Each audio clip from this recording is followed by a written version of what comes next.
Excella Education Study in USA assured scholarship. Contact 9881 గతంలో గ్రామాల్లో ఉన్న పరిస్థితి ప్రభావం లేదా భావజాల ప్రభావంతో కొంతమంది యువతీ యువకులు అడవిబాటు పట్టారు.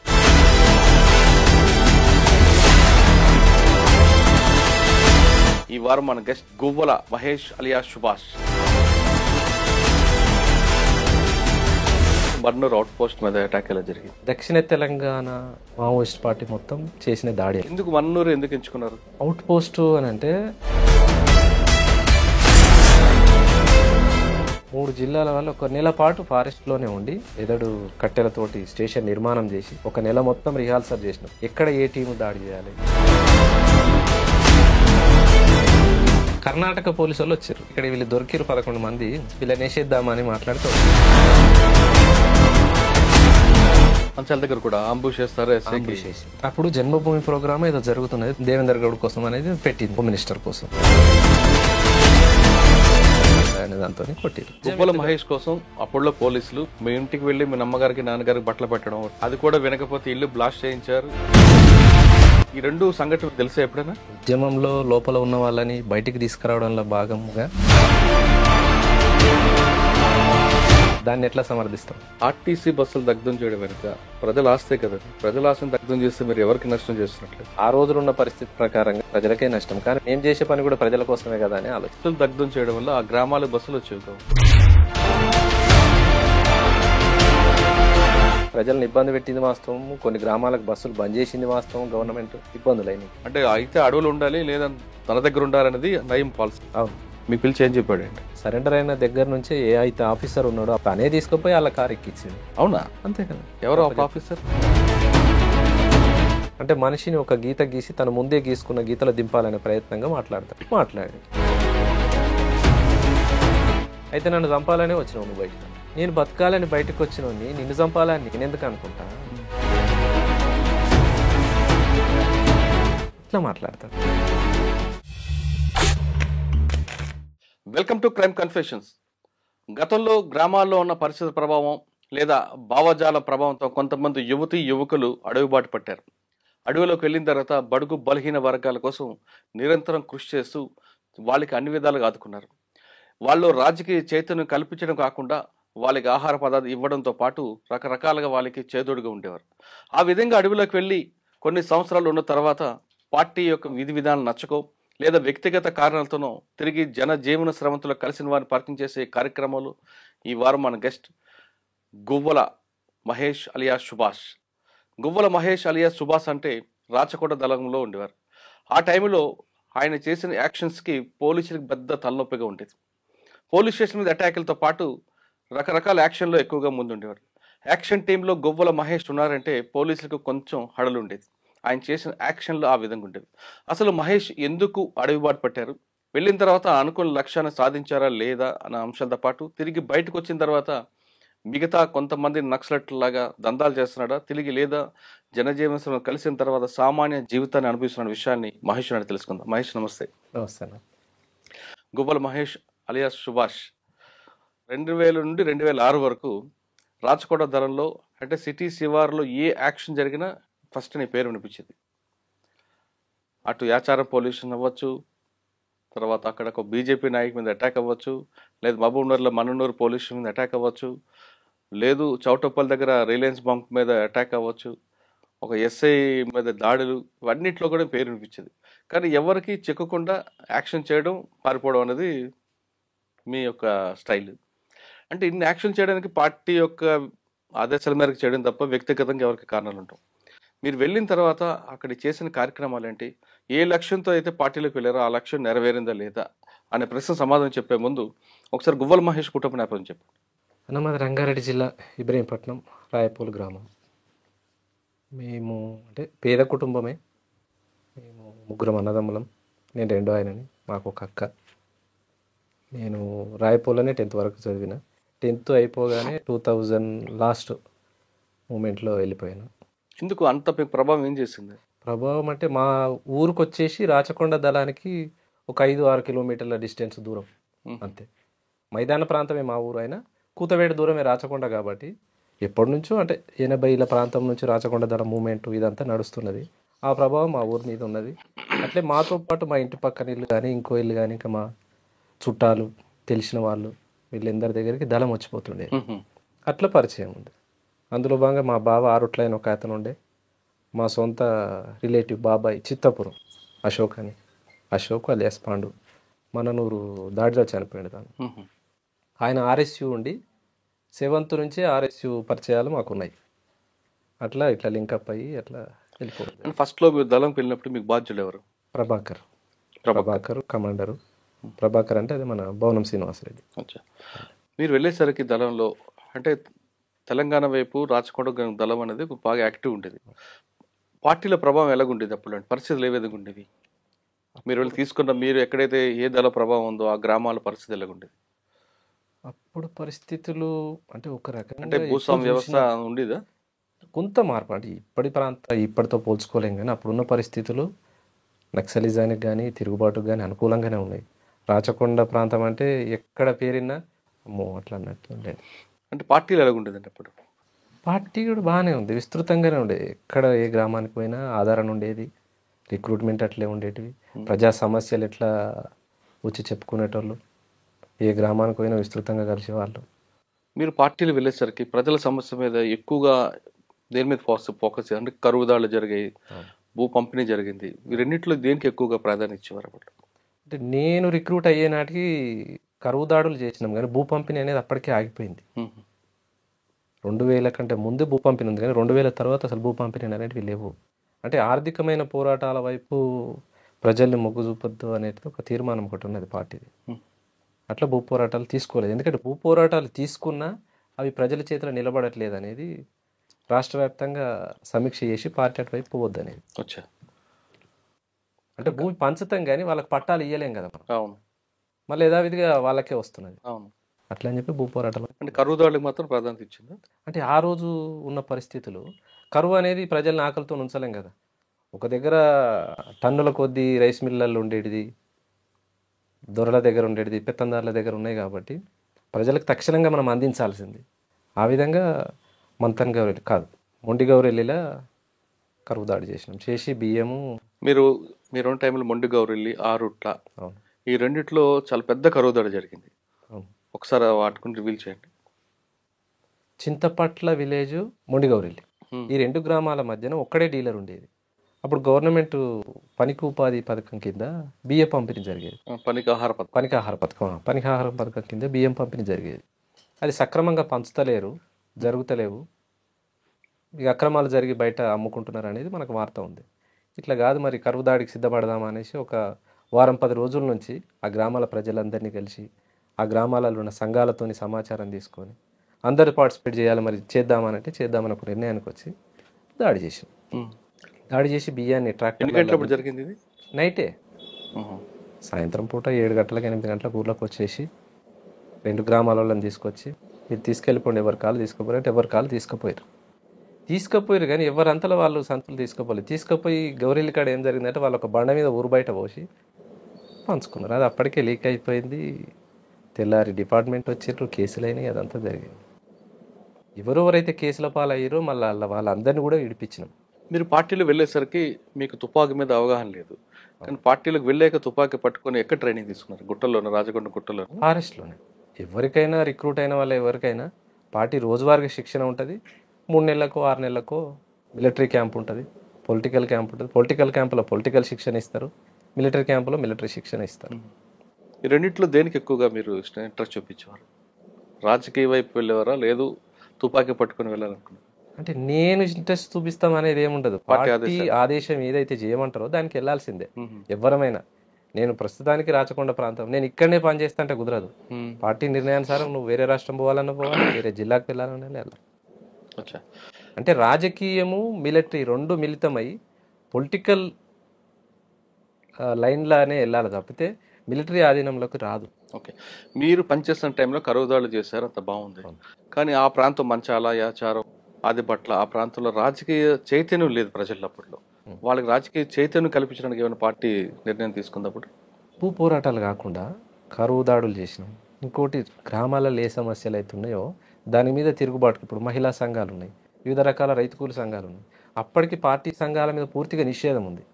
బయట ఏ ఏ సంఘాలు అయితే ఉన్నాయో ఆ సంఘాలలో వీళ్ళని మిళితం చేసి పోరాటాలు చేయించింది రైతులతో. కానీ చిన్నపిల్లల్ని పార్టీలో పిలవడం పట్ల, బాల సంఘం పెట్టడం పట్ల కొంత విమర్శలు వచ్చాయి. దాని పార్టీ ఎప్పుడు బాలల సంఘం పెట్టిరు కానీ బాలలను రిక్రూట్ చేసుకోవడం అనేది జరగలే. ఎక్కడో ఒక చోట జరగవచ్చు, పూర్తిగా జరగలేదని అనను. పిల్లలని అంటే మైనర్లను తీసుకోవాలనేది ఏం లేదు. సరే, మీరు ఉన్న 6 సంవత్సరాల్లో మీకు బాగా గుర్తున్న సంఘటనలు చెప్పండి. మీది ఎందుకు 1 కాదు 2 కాదు, యాక్షన్ టీమ్ చాలా ఉన్నాయి. మన్ననూరు ఒకటి ఉంది. ఫస్ట్ మన్ననూరు అవుట్ పోస్ట్ మీద అటాక్ ఎలా జరిగింది? మన్ననూరు అవుట్ పోస్ట్ దాడి అంటే దక్షిణ తెలంగాణ మావోయిస్ట్ పార్టీ మొత్తం చేసిన దాడి. ఎందుకు మన్ననూరు ఎందుకు ఎంచుకున్నారు? అవుట్ పోస్ట్ అని అంటే మొత్తం ఆర్మీకి సంబంధించి అంటే వెపన్స్, మనకు అనుకూల ప్రాంతం, దాడి చేయడానికి అనుకూలంగా ఉంటుంది, అక్కడ నుంచి మనం రిట్రీట్ చేయడానికి కూడా అనుకూలంగా ఉంటుంది. అట్లని చెప్పి మన్ననూరు నేర్చుకున్నారు. స్టేట్ కమిటీ దాన్ని తీర్మానం చేసి దీని మీద మనం చేయాలనే దాంతో దక్షిణ తెలంగాణ టీం అంతా 3 జిల్లాల వాళ్ళు చేసిన దాడి అది. అచ్చా, ఎలా చేస్తారండి? ఎన్ని రోజులు దీనికి రిహార్సల్ చేస్తారు? 3 జిల్లాల వాళ్ళు 1 నెల పాటు ఫారెస్ట్లోనే ఉండి ఎదడు కట్టెలతోటి స్టేషన్ నిర్మాణం చేసి 1 నెల మొత్తం రిహార్సల్ చేసినాం. ఎక్కడ ఏ టీము దాడి చేయాలి, ఏ టీము రిట్రీట్ కావాలి, ఎట్లా పోతే మనం ఉంటుంది, దీనికి దారులు ఎన్ని దారులను మనం బంద్ చేసి ఎట్లా రిట్రీట్ చేయాలని 1 నెల పాటు రిహార్సల్ చేసి దాడికి వెళ్ళినాం. కానీ 3 టీములతోటి 70 మంది దాడి చేసినాం. మీరు 70 మంది దాడి చేశారు, నెల రోజులు రిహార్సల్ వేసినా ఫెయిల్ అయింది కదా? అవును. ఎందువల్ల అంటే ఫస్ట్ టీం అసాల్ట్ టీం ఏదైతుందో అసాల్ట్ టీం వెళ్ళినప్పుడు అవుట్ పోస్ట్ ఎదురుగా గోడ బ్లాస్ట్ చేయాలి. ఫ్రంట్ గేట్ మందు పాత్ర పెట్టి బ్లాస్ట్ చేసినప్పుడు ఏం జరుగుతుంది అంటే గోడ కూలిపోతుంది. కూలిపోగానే టీం అనేది వెళ్ళిపోవాలి, లోపలికి వెళ్ళిపోయి కొట్టేసి వెపన్స్ సీజ్ చేసుకోవాలి. ఆ టీం వెళ్ళిపోయినప్పుడు మిగతా టీంలు వెనక వైపు నుంచి రావాలి. కానీ బ్లాస్ట్ చేసినప్పుడు ఓపెన్లో బ్లాస్ట్ అయింది కాబట్టి గోడ పడిపోలే. గోడ పడిపోయినందుకు పైనుంచి ఫైరింగ్ ఎక్కువైంది. అట్లా కొంత లోపలికి వెళ్ళిన తర్వాత ఎస్ఐ కనిపిస్తుంటారు మీకు. ఎస్ఐ ముందు ఒక ఆయన మాట్లాడుతుంటారు, ఆయన్ని కూడా చనిపోయారు. అసలు లోపలికి వెళ్ళలేదు, ఒక సివిలియన్ చనిపోతారు. బయట నుంచే ఫైరింగ్ జరిగింది. మన్ననూరు అవుట్ పోస్ట్ మీద బయట నుంచే దాడి జరిగింది, 3 వైపుల నుంచి. లోపలికి వెళ్ళలేదు. కానీ ఒక ఆయన చనిపోయాడు కదా అందులో. ఎస్ఐ పారిపోతారు, ఒక ఆయన సివిలియన్ చనిపోతాడు కదా. అది ఎంతసేపు జరుగుంటుంది ఫైర్? అది 2 గంటలు 3 గంటలు జరిగింది. 2-3 గంటలు అయింది ఫైర్. మళ్ళీ మీరు రిట్రీట్ ఎక్కడ కలుసుకున్నారు అందరూ? అందరం ఒకేసారి వెళ్ళిపోయినాం కదా. అయితే ఈ దాడి కంటే ముందు అచ్చంపేట నుంచి వచ్చిన రోడ్డు అది ఆపేసినాం, శ్రీశైలం నుంచి వచ్చిన రోడ్డు అక్కడ ఆపేసినాం, అమరాబాద్ పోలీస్ స్టేషన్కి ఒక టీం వెళ్ళిపోయింది, మళ్ళీ పోతే అచ్చంపేట పోలీస్ స్టేషన్కి ఒక టీం వెళ్ళిపోయింది. అంటే ఆ పోలీస్ స్టేషన్లో ఫోర్స్ కూడా ఈ మన్ననూరు దగ్గరికి రావద్దని చెప్పేసి మా మీదనే దాడి జరుగుతుందని వాళ్ళు అక్కడే ఆగిపోవాలి, ఈ టీం ఇక్కడ ఆగిపోవాలి, ఈ టీం ఇక్కడ ఆగిపోవాలి. అట్లా హైవేని కూడా దిగ్బంధం చేసి 70 మందితో దాడి చేసినాం. ఆ దాడిలో అశోక్ అనే కామ్రేడ్, ఇందాక నేను మా బాబాయ్ అని చెప్పి, తన అమరుడైన గొంతులో తూటపడ్డది తనకి. ఆయనకి లోపట సైన్యం అంటే ఆర్మీ శిక్షణ అనేది తక్కువ ఉంది. అంటే బయట సంఘాలలో పనిచేసిండు కానీ మిలిటరీ అనుభవం లేదు. ఆ దాడిలో ఉంటా అన్నాడు, సరే ఉంచాం. ఇంకో కామ్రేడ్కి కాలుకు తూటపడ్డది, ఇంకో కామ్రేడ్కి తొడకు తూటపడ్డది, 2 గాయాలైనవి. అశోక్ అమరుడైండు. అట్లా రిట్రీట్ అయినాం. అంటే అశోక్ అనే వ్యక్తి కామ్రేడ్ చనిపోయారు అక్కడ. అశోక్ అనే కామ్రేడ్ చనిపోయాడు. స్వామికి తొడల తూటపడ్డది. ఇంకా ఆనంద్ అని ఇంకో కామ్రేడ్ ఉండే, తనకేమో కాలు పాదానికి తూటపడ్డది. ఎంతమంది పాల్గొన్నారు? 70 మందిలో ఎవరో ప్రధానంగా ఉన్నారండి అందులో? సాంబశివుడు కూడా టీంకు మొత్తానికి సాంబశివుడు కమాండర్. డిప్యూటీగా రవి నల్గొండ జిల్లా సెక్రటరీ ఉండే. ఎవరు? నల్గొండ జిల్లా సెక్రటరీ రవి. తను డిప్యూటీ కమాండర్గా ఉండే. అట్లా వీళ్ళిద్దరితో పాటు టీంకి ఒక కమాండర్ ఉంటాడు. 3 టీంలు కాబట్టి 3 టీంలు, 3 టీంలు. మీదేంటి? టీం మెంబర్గా ఉన్నా అంతేనే. కానీ మీరు వెళ్ళారు, ఇంత సక్సెస్ అయ్యారా? తుపాకులు తీసుకునేమన్నా? కాలేదు కదా, దాడి ఫెయిల్ అయింది, వెపన్స్ ఏం రాలేదు. తర్వాత దీని మీద సమీక్ష జరుపుకున్నారా? జరిగింది. దీని సమీక్షలు ఏమొచ్చింది ఇన్పుట్ మీకు? అయితే ఈ దాడి జరుగుతున్నప్పుడే శ్రీశైలం నుంచి వచ్చిన హైవేను ఆపేసినాం కదా, కర్ణాటక పోలీసు వాళ్ళు వచ్చారు. కర్ణాటక పోలీసు వాళ్ళు వచ్చినప్పుడు మనం ఆల్రెడీ నష్టపోయినాము, ఒక కామ్రేడ్ చనిపోయిండు, వీళ్ళందరినీ కూడా ఇక్కడ వేసేద్దాం అనేది మనోళ్ళు అక్కడ ఆపిన టీం మాట్లాడి మనకు వాకిటాకిలా చెప్తే సాంబశివుడు వాళ్ళు ఏం మాట్లాడారంటే, లేదు వాళ్ళు సివిల్గా వచ్చారు, 11 మంది వచ్చారు కర్ణాటక పోలీసు. ఎందుకు వాళ్ళు ఎందుకు వచ్చారు? శ్రీశైలం దర్శనానికి పోయి రిటర్న్లో వస్తున్నారు. వాళ్ళు రిటర్న్లో వచ్చేటప్పుడు మనోళ్ళు రోడ్ ఆపేసారు కదా, రోడ్ ఆపిన దగ్గర మేము పోలీసు, మీరు కూడా ఇక్కడ ఆపిరు అనేసి వాళ్ళు మాట్లాడితే మీరు పోలీసా అని చెప్పేసి మనోళ్ళు పట్టేసి కట్టేసి వెనకకు ఆపిరాలి. మనది అది ఎట్లయినా ఫెయిల్ అయింది కదా, మరి ఇక్కడ వీళ్ళు దొరికిరు 11 మంది, వీళ్ళని వేసేద్దామని మాట్లాడితే వద్దు తప్పు, మనం అట్లా చేయొద్దు, దాడికి పోయిన దగ్గర ఏమైనా జరగవచ్చు కానీ వాళ్ళు సివిల్గా దొరికిరు మనకు తప్ప అని చెప్పి వాళ్ళని అట్లా అక్కడ ఉంచేసి గ్రేటే కదా, వదిలేసిన. ఏం చేయలేదు వాళ్ళు. అంటే ఆయన గొప్పతనం అనుకోవాలా లేదా పార్టీ నిర్ణయం? అది పార్టీ నిర్ణయం ఒకటి ఉంటుంది, అప్పటికప్పుడు నిర్ణయాలు తీసుకునే దాంట్లో కూడా నాయకత్వం గొప్పతనం కూడా ఉంటుంది కొన్ని విషయాలలో. అచ్చా. తర్వాత మీకు బాగా గుర్తుండిపోయిన సంగతి చెప్పండి. యాచారం పోలీస్ స్టేషన్ కానీ. యాచారం పోలీస్ స్టేషన్ అప్పుడు నేను లేను, అప్పటికి నేను రిక్రూటే కాలేదు. మంచాల పోలీస్ స్టేషన్ ఏం జరగలేగా. మంచాల దగ్గర కూడా అంబుష్ చేస్తారు, చేసారు. ఎందుకు ఆయన కోసం? ఎందుకంటే ఎస్ఐ కోసం కాదు అది చేసింది. అప్పుడు జన్మభూమి ప్రోగ్రామ్ ఏదో జరుగుతున్నది, దేవేందర్ గౌడ్ మంత్రి గారు ఉన్నారు, పుష్పలీల మంత్రి గారు ఉన్నారు. అప్పుడు దేవేందర్ గౌడ్ కోసం అనేది పెట్టింది, కానీ హోమ్ మినిస్టర్ కోసం. ఇక మారుమూల ప్రాంతం రావద్దని మరి వాళ్ళకి ఎస్ఐబి ఇన్స్ట్రక్షన్స్ ఏమున్నాయి కానీ వాళ్ళు రాలేదు. వాళ్ళు వస్తారు అనే దాంతో పెట్టింది కాబట్టి వాళ్ళు రాలేదు, ఏదో జరగని అనేసి కొట్టేసారు. వస్తారని పెట్టారు కానీ ఎస్ఐ వచ్చారు అక్కడికి. డిపార్ట్మెంట్ వస్తున్నది, సరే డిపార్ట్మెంట్ అయినా ఏం కాదులే అనే దాంతో కొట్టిరు. బ్లాస్టింగ్లో తను ఎస్ఐ ఇంకో కానిస్టేబుల్ చనిపోయినట్టున్నారు. ఎస్ఐ గాయాలైనట్లే కదా? లేదు, ఇద్దరు చనిపోయారు, ఎస్ఐ ప్లస్ సంజీవరావు ఎస్ఐకి సంఘటన. సంజీవరావు ఎస్ఐకి ఏమో క్లెమోర్ మైన్స్ దాడిలో తనకు గాయాలైనవి. చాలా ఎందుకు అది?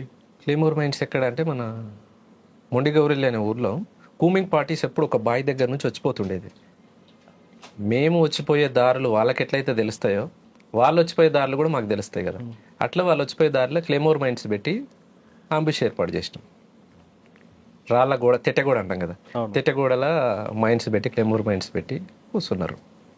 వాళ్ళు తీరా దగ్గరికి వచ్చిన తర్వాత, అంటే మన పాయింట్ బ్లాక్లోకి వచ్చిన తర్వాత పేల్చాలి. అవి రాకంటే ముందే కొంత మనోళ్ళు ఆతృతతోటి ముందే ఒత్తిరు, తెట్టెగోడలు పెట్టారు కాబట్టి ఆ రాళ్ళు ఎగిరిపోయి తగిలినాయి అంతే. నిజంగానే దగ్గరకు వస్తే ఆ రోజున్న కూమింగ్ పార్టీ మొత్తం ఎగరాల్సిందే. అట్లా జరగలేదు. ఈ టెక్నికల్ సపోర్ట్ ఎవరు ఇచ్చారు అప్పుడు మీకు? శిక్షణ ఉంటుంది కదా, మిలిటరీ శిక్షణలో. ఓకే, క్లెమర్మెంట్స్ వాడడం, అది క్లెమోర్స్ కానీ గ్రెనేడ్స్ కానీ అన్ని రకాల వెపన్స్. అంటే మీరు చేసిన అన్ని యాక్షన్లో బాగా టఫ్ వచ్చిన యాక్షన్ చెప్పండి. బాగా కష్టపడ్డాం దీంట్లో అని. టఫ్ అని అంటే ఇక మననూరే అందరం కష్టపడ్డాం కానీ ఫెయిల్ అయింది. 1 నెల పాటు కష్టపడి 3 జిల్లాల టీం అంతా. అంటే ఫెయిల్ అయింది ఏంటంటే మనం దాడికి వెళ్తాం, దాడిలో వాళ్ళు చేస్తారా మనం చేస్తామా ఇక అది చెప్పలేము. సరే, వెళ్ళారు, ప్రజల కోసం పోరాటం చేశారు. అప్పుడు ఇప్పటికైనా మీకు అమ్మా నాన్న గుర్తు రాలేదా? వస్తారు కదా, అమ్మ నాన్నని మర్చిపోం కదా. పిలిపించుకున్నారా? మీరు వెళ్ళారా? ఎప్పుడు పిలిపించుకోలేదు. కానీ మీకోసం పోలీసులు మీ ఇంటికి వెళ్ళి తలుపులు కొట్టారు కదా, తెలుసా? ఒక్కసారి కదా, 100 సార్లు. మరి అప్పుడు మీకు బాధ అనిపించలేదా? నక్సలైట్లలో పోయిన ప్రతి కుటుంబము బాధలు పడ్డోళ్ళే, అంత ఆషామాషిగా ఏముండదు. ఎక్కడ ఏం జరిగినా కుటుంబాన్ని తీసుకుపోవడం. ఎక్కడో జరిగితే ఇగో మీ పిల్లలు చనిపోయినరు, మీ కొడుకు చనిపోయిండు, ఇగో మీకు ఇది ఇస్తాం రండి, మీకు అది ఇస్తాం రండి. గుబ్బల మహేష్ కోసం అప్పుడులో పోలీసులు ముందు భయపెట్టడం, తర్వాత బెదిరించడం కాకుండా బుజ్జగించడం కూడా చేసేవారు. మీ ఇంటికి వెళ్ళి మీ అమ్మగారికి నాన్నగారికి బట్టలు పెట్టడం కార్యక్రమం పెట్టారు. అది కూడా వినకపోతే ఇల్లు బ్లాస్ట్ చేయించారు. ఈ 2 సంఘటనలు తెలిసే ఎప్పుడైనా? ఇల్లు బ్లాస్ట్ ఏం జరగలే కానీ కొట్టడం జరిగింది. మా తమ్ముడు అంటే ఇల్లు, మీ అమ్మగారిని అందరిని కొట్టారు, ఇల్లు కూలుస్తామని చెప్పారు. అది కూడా వినకపోతే బట్టలు ఇచ్చి కూడా మంచి చేసుకుందాం చూసారు. ఈ 2 సంఘటనలు మీకు నోటీస్కి వచ్చినాయి. ఏమన్నారు అప్పుడు మీరు? వచ్చినాయి అంటే రాష్ట్ర వ్యాప్తంగా అన్ని కుటుంబాల మీద ఎట్లయితే దాడులు జరుగుతున్నాయో అందులో భాగంగా మా కుటుంబం మీద దాడి జరిగింది. కానీ బట్టలు ఇచ్చి బుజ్జగించుకున్న కార్యక్రమానికి మీరు దానికి సమర్థిస్తారా, వ్యతిరేకిస్తారా? రాజ్యం ఎత్తుగడలలో భాగంగా పార్టీని ఎట్లయితే అంటే ఉద్యమంలో లోపల ఉన్న వాళ్ళని బయటికి తీసుకురావడంలో భాగంగా డిపార్ట్మెంట్ చేస్తున్నటువంటి ఎత్తుగడలు, అది వాళ్ళ ఎత్తుగడది. దాన్ని ఎట్లా సమర్థిస్తాం అంటే ఇప్పుడు ఎట్లా నేను ఎట్లా బయటనే ఉన్నా అనుకో, ఆ రోజున్న పార్టీ ఆలోచన ప్రకారంగా అవి అనేది తప్పు, వాటిని ఏవి కూడా మనం పరిగణలోకి తీసుకోవద్దు. ఉమ్మడి ఆలోచనగా అంటే ఉమ్మడి ప్రజల కోసం పోయినప్పుడు మన కుటుంబం బాధలు పెద్ద విషయమేం కాదులే, అందరిలో భాగంగా జరుగుతున్నాయి అనే దాన్ని చూడాలి. కానీ దానికి కౌంటర్గా పార్టీ కూడా ఒక నిర్ణయం తీసుకుంది అప్పట్లో. అది వాస్తవా కాదో తెలియదు. మీరు కూడా కొంతమంది ఎవరైతే బాగా టఫ్ అన్న పోలీస్ ఆఫీసర్ ఉన్నారో వాళ్ళ ఇంటికి వెళ్ళి మీ భర్త ఉద్యోగాలు రాజీనామా చేయించండి అంటూ వాళ్ళకి స్వీట్ బాక్సులు, ఫ్రూట్స్ ఇవ్వాలని ప్రయత్నం చేశారనేది ఒక వార్త ఉంది. అది వాస్తవం? మా దగ్గర అయితే జరగలేదు, ఉంటే జరిగిందేమో మిగతా జిల్లాలలో, కానీ నల్గొండ జిల్లా కమిటీ పరిధిలో మాత్రం అదేం జరగలేదు. మిగతాది జరిగి ఉండొచ్చు. జరిగి ఉండొచ్చు. ఇప్పుడు బాగా వార్త వచ్చింది, ఉండొచ్చు. నక్సలైట్ కూడా పోలీస్ ఇంటికి వెళ్ళి వాళ్ళని కూడా మీరు ఎలాగైతే ఎత్తు కూడా వేస్తారు, వాళ్ళు కూడా అదే ఎత్తు కూడా వేస్తారు. అయితే పొలిటికల్గా లీడర్స్ ఎవరెవరైతే ఉన్నారో వాళ్ళ కుటుంబాలకి ఇవి అయితే చెప్పినాం, కానీ పోలీస్ ఆఫీసర్లకు చెప్పింది అయితే లేదు. మీరు క్రియాశీల రాజకీయాలకు దూరంగా ఉండండి, మీరు చేయడం మూలంగానే ప్రజలకి ఇబ్బందులు ఎదురవుతున్నాయి. అచ్చా, మీరు వెళ్ళి చెప్పారు నల్గొండలో? ఏ రాజకీయ కమిటీ నిర్ణయించిన ప్రకారం రాజీనామా చేయమని చెప్పారా? మీ క్రియాశీల రాజకీయాలకు రాజీనామాలు చేయండి, లేకపోతే ప్రజల చేతుల్లో మీకు శిక్షలు. వీళ్ళు వ్యక్తిగతం కలిసారా, కరపత్రాలు వేసారా? వీలైన దగ్గర వ్యక్తిగతం కలిసినాం, లేని దగ్గర లెటర్లు పంపించినాం. మీరు వ్యక్తిగతం కలిసిన రాజకీయ నాయకులు ఎవరండి? నేను వ్యక్తిగతంగా గెలవాలి. పార్టీ అది పార్టీ ఆదేశాలు ఎవరిని లెటర్లు పంపించినాం, నేను ఎవరిని గెలవాలి. గుబ్బల మహేష్ అలియాస్ సుభాష్ కి దినచర్య ఏ విధంగా ఉంటుంది పార్టీలో? నార్మల్గానే ఉంటుంది, అందరికీ ఉన్నట్టే. కమాండరు స్థాయిలో రోజువారీ కార్యక్రమాలు ఏముంటాయి. కానీ ఎందుకు అన్ని యాక్షన్ జరిగిన మీ పేరు ఎక్కువ బయటకు వినబడేది? వినపడ్డ దాంట్లో అన్నిట్లలో నేను ఉన్నాను ఏం కాదు. కాకపోతే డిపార్ట్మెంట్కి ఒక లైన్ ఉంటుంది వాళ్ళకి. రాచకొండ దళంలో ఒక 10 మంది ఉన్నారు అనుకో, 10 మందిలో ఎవరు చేయగలుగుతారు, ఫలానా ఫలానా ఫలానా, వాళ్ళకు కూడా సమాచారం వాళ్ళకు ఉంటుంది. దాంట్లో ఆ పర్సన్ లేకపోయినా వాళ్ళ పేరు వస్తుంది. అన్నిట్లలో నేను ఉన్నాను ఏం చెప్పాను. పార్టీ నిర్ణయానుసారం జరిగేవి జరుగుతాయి. ఇక్కడ చోటబల్ దగ్గర రిలయన్స్ పెట్రోల్ పంప్ అయితే దాంట్లో ఉన్నాం. రాచకొండ దళం అంతా ఉన్నది. ఎవరి కోసం అక్కడ మీరు మాటేశారు? సిఐ సలీం పాషా ఉండే అప్పుడు, చౌటప్పల్ సిఐ సలీం పాషా వస్తాడు. అంతకు ఒక 15-20 రోజుల ముందు రిలయన్స్ పంపులో డబ్బులు ఎత్తుకపోయారు. అవును, నక్సలైట్ల పేరు చెప్పి, పార్టీ పేరు చెప్పి ఎత్తుకపోయారు. అప్పటి నుంచి రెగ్యులర్గా వస్తున్నాడు తను. అంటే ఏదో ఒక టైంలో సిఐ గారు వచ్చి దాన్ని విజిట్ చేసి వెళ్ళిపోతున్నాడు అనేది మనకు సమాచారం. సరే సిఐ వస్తున్నాడు కదా అనేసి మేము రెక్కి చేసినాం, టీం అంతా వచ్చినాం. పెట్రోలింగ్ వెహికల్ రాగానే మేము అటాక్ చేసినాం రోడ్ దాటి. పక్కన గుట్టలు ఉంటాయి. అవును, ఆ గుట్టకే ఉండి రోడ్ దాటి విజయవాడ హైవే ఉంది కదా. అవును, పెట్రోలింగ్ వెహికల్ వచ్చింది, మేము చూస్తానే ఉన్నాం. అంతకు ఒక 1/2 అవర్ ముందు అక్కడే ఉన్నాం, ఉండి చెట్లలో మాటేసి కూర్చొని. వెహికల్ ఎంతమంది ఉన్నారు అప్పుడు? 12 మంది ఉన్నాం. 12 మంది ఉండి దాడి చేసినాం, కానీ సలీం పాషా గారు రాలేదు. ఏం జరిగింది ఆ ఘటనలో? దాడి ఎప్పుడైతే ఎంటర్ అయినామో, ఎంటర్ అవడంతోనే మేము ఫైరింగ్ ఓపెన్ చేసినాం. మొత్తం అయిపోయిన తర్వాత తెలిసింది సలీం పాషా లేడు అనేది. అయ్యో, అంటే వ్యక్తిగా మేము మా ముఖాలు తెలిసి ఉండవు కదా. అందులో ఎంతమంది చనిపోయారు? 4 అనుకుంటా, 4 పోలీసు వాళ్ళు. అక్కడ రిట్రీట్ అయిన తర్వాత ఏ విధంగా వెళ్ళారు బయటకు మీరు? రోడ్డు దాటినామంటే ఫారెస్టే కదా. అవును, గుట్టలు కదా, పుట్టనే కదా, నడుచుకుంటూ వెళ్ళిపోతాం. ఎంత దూరమైనా నడుచుకుంటూ వెళ్ళాల్సిందే. కాబట్టి మిగతా అడవికి రాచకొండ దళానికి ఒక తేడా ఉంది. Terrain problem. గుట్టలే తప్ప పెద్దగా ఫారెస్ట్ కనిపించదు. గుట్టలే. కానీ గుట్టల్లో యాక్షన్ చేసి తప్పించుకోవడం అనేది కొంచెం కష్టం పనే కదా. కష్టమే. అటువంటి కష్టాలను ఎదుర్కొన్నారా ఎక్కడైనా ఒక దగ్గర? ప్రతిరోజు ఉండేటివి అవి. ఒక గుట్ట ఎక్కి ఇంకో గుట్ట దిగాల్సిందే. అంటే నల్లమల్ల అడవిలాగా కంటిన్యూషన్ ఫారెస్ట్ కాదు. ఒక ఊరుకు పోవాలన్నా మళ్ళీ ఇంకో గుట్ట దిగాల్సిందే. అటు ఇంకోటి గుట్టలలో కూడా కనిపిస్తాం కదా, చెట్లు ఉండవు కదా. ఉంటాయి లైట్గా, మామూలుగా చెట్లు ఉంటాయి, గుండ్లు ఉంటాయి. ఏదో అనువైన ప్రాంతం చూసుకొని ఉండవలసిందే. కానీ అంత ఇబ్బందులతో కూడుకున్నదే. ఇంకేం చేశారు మీరు యాక్షన్లో? బస్సులు దాడి. రియాజ్ చర్చలకు ప్రతినిధి రియాజ్ ఉన్నాడు కదా, రియాజ్ ఎన్కౌంటర్కి నిరసనగా తూప్రాన్పేట గేట్ మీద బస్సులు తగలబెట్టాయి. ఒక 4 బస్సులు, 4-5 అనుకుంటా. ఆర్టీసీ బస్సులు దగ్ధం చేయడం వెనుక ప్రజల ఆస్తే కదా అది. మరి ప్రజల ఆశను దగ్ధం చేస్తే మీరు ఎవరికి నష్టం చేస్తున్నట్లు? ఒక రకంగా ప్రజలకే నష్టం అది. కానీ మీరు చేసే పని వల్ల ఆ ప్రాంతంలో ఆ రోజులు ఉన్న పరిస్థితి ప్రకారంగా ప్రజలకే నష్టం. కానీ మేము చేసే పని కూడా ప్రజల కోసమే కదా అని ఆలోచన. కరెక్ట్, ప్రజల కోసమే. కానీ ప్రజల ఆస్తిని దగ్ధం చేయడం కాకుండా మీరు బస్సులు దగ్ధం చేయడం వల్ల ఆ గ్రామాలకు బస్సులు వచ్చేవి కావు. మారుమూల గ్రామాలకు వచ్చే బస్సులు ఎక్కడ కూడా తగలబెట్టలే. హైవే మీద సూపర్ ఎక్స్ప్రెస్ లైవ్ పోతాయి కదా, అవి మేము తగలబెట్టి. మారుమూల గ్రామాలకు పోయే బస్సులు నైట్ ఆర్డర్లు చాలా బస్సులు వస్తాయి. కానీ మీరు చేస్తుంటే వాళ్ళకి పనిష్మెంట్ కావాలి అని డిపార్ట్మెంట్ అప్పుడు ప్రజలను ఇబ్బంది పెట్టింది వాస్తవం. కొన్ని గ్రామాలకు బస్సులు బంద్ చేసింది వాస్తవం. గవర్నమెంట్ ఇబ్బందులు అయినాయి. మీరు ఇంకా చేసిన యాక్షన్ ఏమన్నా అక్కడ? ఇన్ఫార్మర్ పేర్లతోని చాలా మందిని జరిగినాయి అనుకో గ్రామాలలో. ఇటు రాచకొండ, రంగారెడ్డి గ్రామాలు జరిగినాయి. కింద నల్గొండ, నారాయణపూర్ సంబంధించిన. రంగారెడ్డిలో ఎక్కడ చేశారు మీరు యాక్షన్? రంగారెడ్డిలో 3-4 పెద్దగా ఏం లేవు. పొద్దున్న యాక్షన్ చేసి సాయంత్రం ఎక్కడ ఉండేవారు? ఫారెస్టే. అంటే కూతవేడి దూరం రాచకొండ అడవి కదా, ఫారెస్టే.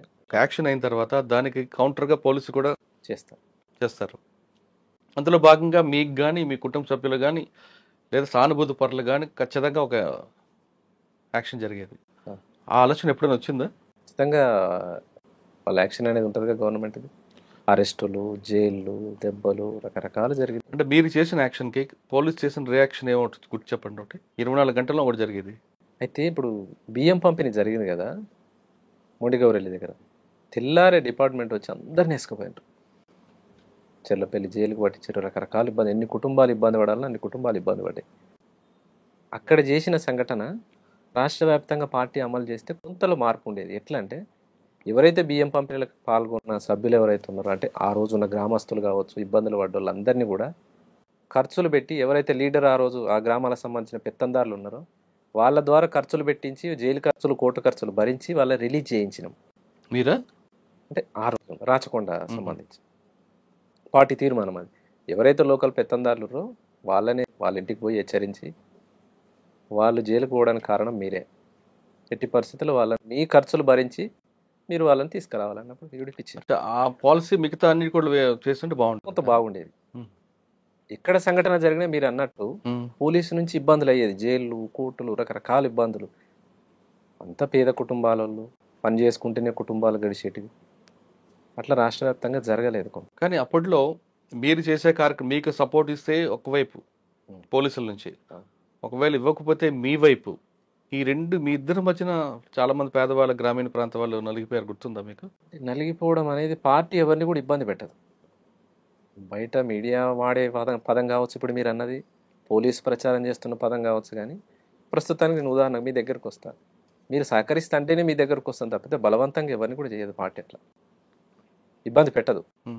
కానీ గ్రామాల నుంచి మీకు ఆహారం రాకపోతే మీరు ఉంటారు కదా లోపల, వాళ్ళ సపోర్ట్ ఉంటే కదా మీరు లోపల ఉంటే. ప్రజల సహకారం ఉన్న రోజులే పార్టీ నడవగలిగింది. మీకు ఆహారం పెడితే పోలీసుల నుంచి కేసులు ఉండేవి. తప్పని పరిస్థితుల్లో వాళ్ళు మీకు ఇచ్చేవారు, వాళ్ళ మీద మీ మీద అభిమానం ఉన్నా. కానీ పోలీసులు వేధింపులు తట్టుకోలేక ఆహారం ఆపేస్తే మీ వైపు నుంచి కూడా వాళ్ళకి ఒత్తిడి ఉంటుంది కదా. అట్లా ఏం లేదు. అట్లా ఒత్తిడి అనేది ఏం లేదు. ఎవరిని కూడా అట్లా మేము ఒత్తిడి చేయం. ఒకవేళ అట్లా ఒత్తిడి చేసి మేము తెప్పించుకుంటే మాకు సరిగా అన్నం వస్తుంది అనేది లేదు. అంటే ఇబ్బంది పెట్టి వాళ్ళని అన్నం తెప్పించుకుంటే. కానీ లోయపల్లి ఇలాంటి గ్రామంలో మీ బాధితులు చాలా మంది ఉన్నారు. మా బాధితులు అంటే మీ బాధితులు అంటే ఆహారం అంతక మీ వేధింపులు తట్టుకోలేక చాలా మంది పోలీసులకి వచ్చి ఇన్ఫర్మేషన్ ఇచ్చేవారు. తప్పదు. అట్లా ఎవరిని కూడా మేము ఇబ్బంది పెట్టింది లేదు. పోలీసులు అంటే డిపార్ట్మెంట్ ఎన్కౌంటర్లు చేయాలని చెప్పి, నక్సలిజాన్ని రూపుమాపాలని చెప్పి రకరకాల ఎత్తుగడలతోటి వాళ్ళు వస్తున్నప్పుడు మేము ఇబ్బంది పెట్టి అన్నం తెప్పించుకుంటే అన్నంలో విషయం కలిపిన సంఘటనలు చాలా ఉన్నాయి కదా. అటువంటి ఎప్పుడైనా ఎదురే? నాకేం జరగలేదు. రాష్ట్ర వ్యాప్తంగా జరుగుతుంది కదా. అట్లా ఇబ్బంది పెట్టి రైతుల నుంచి కానీ జనాల నుంచి కానీ అన్నం ఎప్పుడు తెప్పించుకోం. కానీ అప్పట్లో వార్త ఎందుకంటే లోయపల్లి గ్రామం పేరు ఎక్కువగా వినిపించింది. మూమెంట్లో ఉన్న గ్రామము ఎన్కౌంటర్లలో లోయపల్లి అనగానే మన నక్సల్స్కి ఒక హబ్బు లాంటిది. ఆ గ్రామంలో చాలా మంది వెళ్ళారు. అదే గ్రామంలో పోలీసులకు అనుకూలంగా మారారంటూ ఒక ప్రచారం జరిగింది. ఉండొచ్చు. ఇప్పుడు ఒక అనువైన ప్రాంతం, ఇప్పుడు లోయపల్లె ఉదాహరణ మీరే చెప్పారు. ఆ ఊరంతా మాకుంటుందని నేను చెప్పలేను. పూర్తి మా ఆధీనంలో ఉంటుందని చెప్పలేను. వాళ్ళకున్న సంబంధాలు వాళ్ళకుంటాయి, మాకుండే సంబంధాలు మాకుంటాయి. అదే లోయపల్లి నుంచి బూడిద అనురాధ అని ఒక కాంప్రేడ్ ఉన్నారు. ఎప్పుడైనా ఎదురుపడ్డారా? కలిసి పనిచేస్తారు. మా టీం మెంబరేగా, మా దళమే, ఇద్దరం దళ సభ్యులం. ఇద్దరు కలిసి ఎక్కడ పనిచేశారు? రాచకొండ దళంలోనే పనిచేసినాం. 2003 దాకా తను రాచకొండలోనే ఉంది. 2003 తర్వాత ఆమె నల్లమలకు షిఫ్ట్ అయింది. అక్కడ నుంచి మెదక్ షిఫ్ట్ అయింది. మీ ఇద్దరు కలిసి చేయలేదు యాక్షన్? ఇక్కడ దేవలమ్మ నాగారంలో ఇన్ఫార్మర్ జరిగిన దాంట్లో ఒకరిద్దరు ఇన్ఫార్మర్లను శిక్షించిన దాంట్లో ఉన్నాం. కానీ ఆమె పేరు మీ పేరు ఎందుకంటే ఎక్కువ అనిపించేది అప్పట్లో? యాక్షన్ జరిగిందంటే అదే ఇందాక నేను అన్నట్టు ఒక టీంలో ఎంతమంది ఉన్నారు, వాళ్ళ ఎవరెవరైతే చేయగలుగుతారనే డిపార్ట్మెంట్కి ఉన్న నాలెడ్జ్ ప్రకారం వాళ్ళు బయటకు రిలీజ్ చేసేది. అంతేగాని ఒకరిద్దరి పేర్లు వచ్చినంత మాత్రాన వీళ్ళిద్దరే పూర్తి సంఘటన చేసినట్టు కాదు. ఏదున్నా పార్టీ నిర్ణయం, కమిటీ అంతా నిర్ణయించి చేసిందే. వ్యక్తిగా నలుగురు కలిసి చేసిందే కానీ ఒక్కరు ఆధీనం కాదు. మీ దళంలో మీకు సమకాలికులు ఎవరు? మొత్తం నేను రాచకొండలనే ఉన్నది ఏం లేదు. 2001లో రిక్రూట్ అయిన తర్వాత ఒక 3 నెలలు ఇక్కడ ఉన్న తర్వాత కృష్ణపట్టి దళంకి వెళ్ళిపోయాను. అక్కడ 2002 వరకు ఉన్నా. 2002 తర్వాత అక్కడ ఉన్నాక మళ్ళీ 2003కు మళ్ళీ రాచకొండకి షిఫ్ట్ చేసి. రాచకొండలో కానీ కృష్ణపట్టలో కానీ మీకు సమకాలికులు ఎవరు ఉన్నారా? ఆల్మోస్ట్ అందరు సమకాలికులు. అంటే ఏరియా కమిటీ ఉంటుంది, ఏరియా కమిటీ మెంబర్స్ ఉంటారు, వాళ్ళపైన ఏరియా సెక్రటరీ ఉంటాడు. ఏరియా కమిటీ మెంబర్స్ అందరూ కూడా సమకాలికులే. కానీ యాక్షన్లో మీతో పోటీ పడే వాళ్ళు ఎవరున్నారు? ఎవరికి చెప్పిన పని వాళ్ళు చేసేటోళ్ళు. ఆల్మోస్ట్ ఒక 2 పేరు చెప్పండి. మల్లేష్ ఉండే, మల్లేష్ బాగానే ఉండేది. ఇంకొక మల్లేష్ ఉండే. ఓకే అన్న, మీ దళంలో సాంబశివుడు సాంబశివుడు యొక్క రాజకీయ ఉపన్యాసాలు ఎలాగుంటాయి, ఆయన మోటివేషన్ ఎలాగుంటాయి? బాగుండేది. అంటే తను ఒక 15-14 సంవత్సరాల ఉద్యమ అనుభవము, పొలిటికల్గా బాగానే ఉండేది, మిలిటరీ కూడా బాగానే ఉండేది. తను దాడులలో ఉన్నాడు, మన టీంలో ఉన్నాడంటే ఉన్న క్యాడర్కి అంతా కూడా కొంత మోరల్ సపోర్ట్ అనేది ఉండే. పెద్ద నాయకుడు మనతో పాటు ఉన్నాడు, ఏం కాదులే, మనం తక్కువ మంది ఉన్నా కొట్టగలుగుతాంలే అనే ధీమా అనేది ఉంటుంది.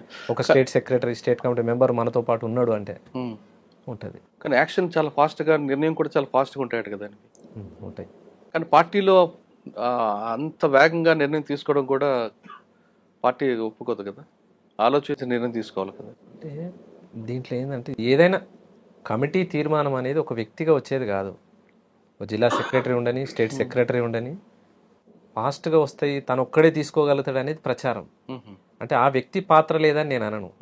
ఏదైనా వ్యక్తి పాత్ర ఉంటుంది, అందులో భాగంగా కమిటీ పాత్ర కూడా ఉంటుంది. ఏ సంఘటన వెనుక కూడా వ్యక్తి పాత్ర కంటే కమిటీ పాత్ర అనేది ఉంటుంది. అందులో సాంబశివుడైనా కావచ్చు, శాఖమూరి అప్పారావు అయినా కావచ్చు, మాధవ్ కావచ్చు, రామకృష్ణ కావచ్చు, అందరి పాత్ర ఉంటుంది. ఎప్పుడైనా మీరు నల్లమల దళం ఉంది లేదా మెదక్ నుంచి కానీ ఈ దళం పాస్ అవ్వాలంటే మీ రాచకొండ మీద నుంచి దళం పాస్ అవ్వాలి. ఎప్పుడైనా ఒక మంచి కేంద్ర కమిటీకి కానీ వాళ్ళకైనా దారి చూపించారా? చాలా. అంటే 2000 చౌటప్పల్ దగ్గర సంసార్ నారాయణపూర్ దగ్గర క్రాస్ అవుతారు కదా, ఇక్కడ అనేది ఏం లేదు. అంటే వాస్తవానికి 2001లో మెదక్ జిల్లాని ఎత్తేసినప్పుడు మాధవ్ అక్కడనే ఉన్నాడు, ఇక్కడ మెదక్ జిల్లాలో. మెదక్ ప్రాంతం నుంచి నల్లమలకు రావాలైనా ఎవరైనా రాచకొండ దళాన్ని అప్రోచ్ అయ్యి రావాల్సిందే. మెదక్ నుంచి వచ్చిన తర్వాత సిద్దిపేట ఈ ప్రాంతం నుంచి భువనగిరి ఆలేరు దళం టచ్ అవుతుంది. ఆలేరు దళం తర్వాత రాచకొండ దళం, రాచకొండ దళం కనగల్లు, కనగల్ దళం తర్వాత కృష్ణపట్టి అంటే నల్లమలకు టచ్ అప్పుడు. అట్లా 1 by 1 ఎవరి పరిధిలో వాళ్ళు తీసుకుపోయి అప్పచెప్పాల్సిందే. అలా ఎవరికైనా అప్పచెప్పారా? మాధవ్ వచ్చినప్పుడు మేము తీసుకుపోయినాం. రాచకొండ దళం మేము రిసీవ్ చేసుకొని ఆలేరు దళం వాళ్ళు మాకు అప్పచెప్తే మేము కనగల్ దళం అప్పచెప్పినాం. మాధవ్ని మీకు ఆలేరు దళం హ్యాండ్ ఓవర్ చేసింది. ఈ టైంలో ఎక్కడ ఎలా తీసుకొచ్చారు? మాధవ్ను మాకు పోచంపల్లి అవతల రిసీవ్ చేసుకున్నాం. పోచంపల్లి బీబీ నగర్ ఆ ప్రాంతంలో మేమంటే టీం రాచకొండ దళం అందరం రిసీవ్ చేసుకున్నాం. నైటే, ఎంత దూరమైనా ఎంత జర్నీ అయినా నైటే నడవాల్సిందే. అంత పెద్ద నాయకుడు ఉన్నాడని చెప్పేసి బస్సులలోనూ అక్కడికి జర్నీలు ఉండవు, నడుచుకుంటూ వెళ్ళాల్సింది. వాళ్ళు మాకు అక్కడ రిసీవ్ చేసుకున్న తర్వాత మళ్ళీ కనగల దళానికి మేము అప్పచెప్పడానికి ఒక 4 days మా దగ్గర ఉంటాడు. అంత దూరం నడిచారు? 4 రోజులు నడిచి రాచకొండ దళం వాళ్ళు కనగల దళానికి అప్పచెప్పింది. కనగల వాళ్ళు కృష్ణపట్టికి అప్పచెప్తారు. అలా నల్లమలలోకి అక్కడ నుంచి కృష్ణపట్టి అంటే నల్లమల బార్డర్. అంటే మాధవ్తో మీకు అనుభవాలు చెప్పండి ఒకసారి. మాధవ్తో ఎక్కువ కాలం కలిసి ఉన్నది అంటే నల్గొండ జిల్లా ఇన్ఛార్జిగా ఉన్నాడు. అంటే స్టేట్ కమిటీ మెంబరు ఒక జిల్లాకు ఉంటారు. తను ఉన్నన్ని రోజులు మిలిటరీ క్యాంపులు జరిగేటివి, స్టేట్ క్యాంపులు జరిగేటివి, అదేంది పొలిటికల్ క్యాంపులు జరిగేటివి. ఇంకోటి మననూరు దాడికి పూర్తిగా తానే ఉన్నాడు, గైడెన్స్ పూర్తిగా ఆయనే. సాంబశివుడు కూడా ఉన్నారు కదా, సాంబశివుడు టీంలో ఉన్నాడు, కానీ ఈ మొత్తాన్ని డీల్ చేసింది మాధవే. స్టేట్ సెక్రటరీ అప్పుడు తను, మాధవ్ స్టేట్ సెక్రటరీ.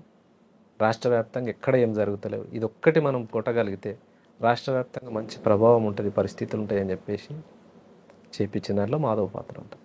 కానీ అది ఫెయిల్ అయింది. తర్వాత దాన్ని ఆయన సమీక్షలు ఏమంటారు? సమీక్ష జరిగింది. సమీక్షలో అంటే అదే మనకు అంతకుముందు వచ్చిన టీం ఉన్నది అనేది మనకు సమాచారం లేదు, అందుమూలంగా అది ఫెయిల్ అయింది. కానీ దాడి సక్సెస్.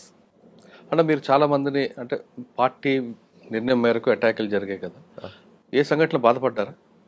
అన్యాయంగా వీళ్ళని చంపామని కానీ, అన్యాయంగా దాడి చేస్తామని కానీ? 1-2 జరిగినాయి, గుర్తు తీసుకోండి ఒకసారి. నారాయణపూర్ ప్రాంతంలో జరిగినాయి. అంటే కొంత రాంగ్ సమాచారం. ఎట్లా అంటే ఆ రోజు 2005 పరిస్థితికి ఏంటంటే నయీం మూమెంట్ అనేది బాగా ఉంది, విస్తృతంగా ప్రతి గ్రామంలో పట్టుకుపోయి కొట్టడము, చంపేయడము, నరికేయడం. ఎవరిది? నయీముద్దీన్ ప్రాంతం. డిపార్ట్మెంట్ కంటే ఎక్కువ నయీముద్దీన్తో ఇబ్బందులు పడ్డ గ్రామాలు ఎక్కువ, కుటుంబాలు ఎక్కువ, చిన్న భిన్నమైన కుటుంబాలు. అందులో భాగంగా ఒకరిద్దరు నయీంకు కలిసిరని చెప్పేసి మనకున్న సమాచారం మేరకు 1-2 జరిగినాయి. తర్వాత ఆ కుటుంబాలకు వెళ్ళి కలిసి కూడా చెప్పిండ్రు. అది కాకుండా ఇంకా 1-2 జరిగినాయి అంటున్నా, పూర్తిగా తప్పిదాలన్నీ. అంటే ఆ సంఘటన బాధపడ్డారు, తప్పు చేసామని క్షమాపణ కూడా అడిగారు.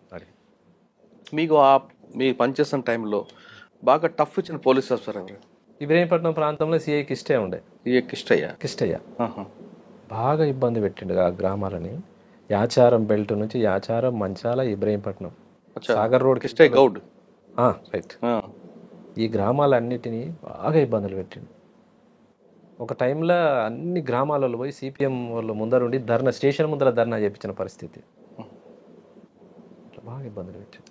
ఆయన ఇక్కడ తర్వాత ప్రాంతం వచ్చేసి అక్కడ రాచకొండ వైపు అక్కడ చాలా మంది ఉన్నారు. ఎవరి పేరు చెప్పండి. సిఐ శ్రీనివాస్ ఉండే. ఈ శ్రీనివాస్.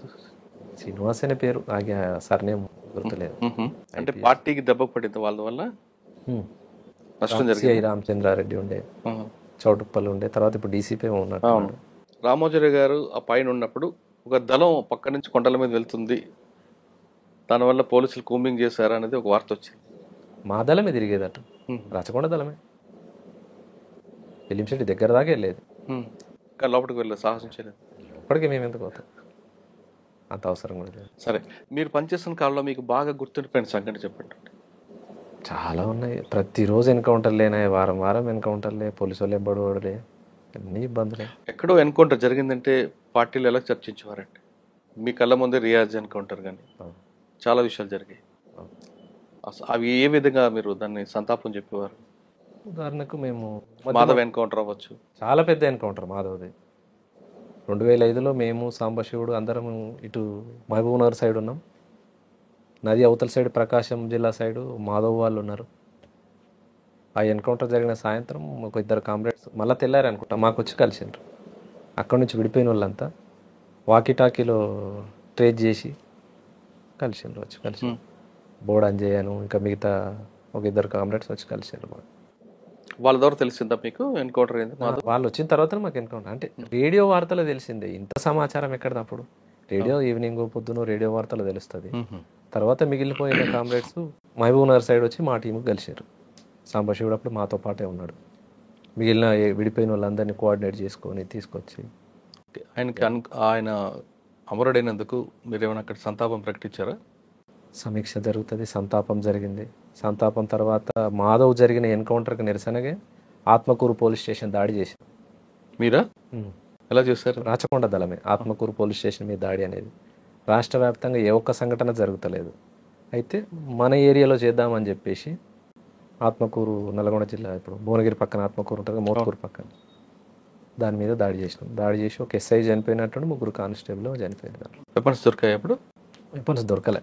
ఓకే. మనకున్న సమాచారం ఏంటంటే దాంట్లో స్ట్రాంగ్ రూమ్లో వెపన్స్ ఉంటాయి, కానీ డిపార్ట్మెంట్ తక్కువనే ఉంటారు. దాంట్లో ఒక 6-7 మంది ఉంటారు. ఎస్ఐ దగ్గర మాత్రం పిస్టల్ ఉంటుంది, లోపల 303 వెపన్స్ ఉంటాయి, కానీ అవి వాడరు, స్ట్రాంగ్ రూమ్లో ఉంటాయని సమాచారం. ఆ విధంగా దాడి చేసినాం, పోలీస్ స్టేషన్ కొంత బ్లాస్ట్ చేసినాం, కానీ ఆ స్ట్రాంగ్ రూమ్ తీయలేకపోయినాం. మాధవ్ ఎన్కౌంటర్కి రిటాలియేషన్ చేశారు. ఆ విధంగా ఇంకేమైనా చేశారా? అదొక్కటే, ఆత్మకూరు పోలీస్ స్టేషన్ ఒక్కటే దాడి చేసినాం. దాడి చేసి ఒక ఎస్ఐ దగ్గర పిస్టల్ వచ్చింది, మిగతా 3 కానిస్టేబుల్ ఏమో చనిపోయినట్టున్నారు. ఎస్ఐ ఎవరు అప్పుడు?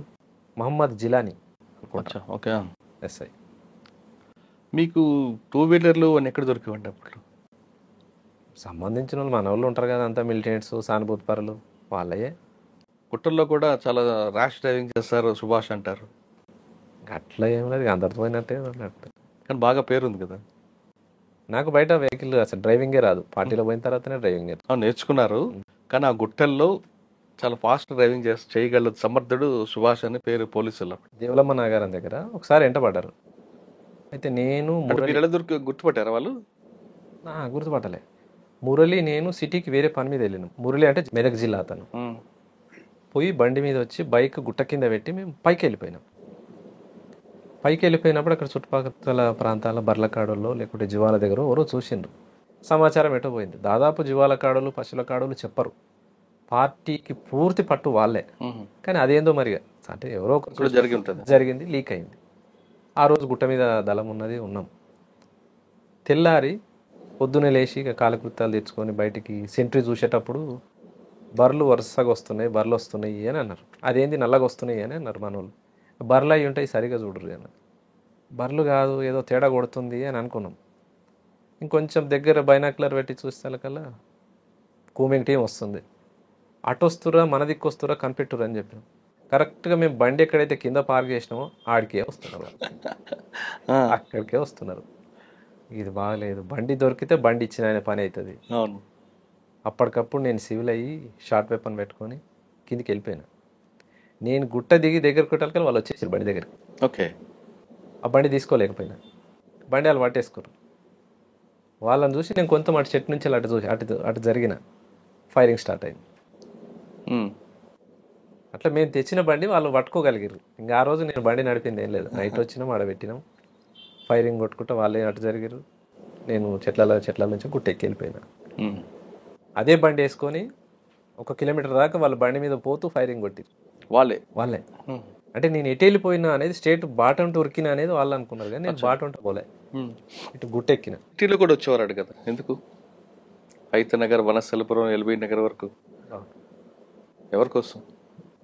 అప్పుడున్న పార్టీ నిర్ణయం ప్రకారం ఏమైతే టార్గెట్లు ఉంటాయో ఆ టార్గెట్ అంటే సిటీలో రావడం వల్ల ఎక్కడ లీక్ అయితే మీకు ప్రమాదం కదా.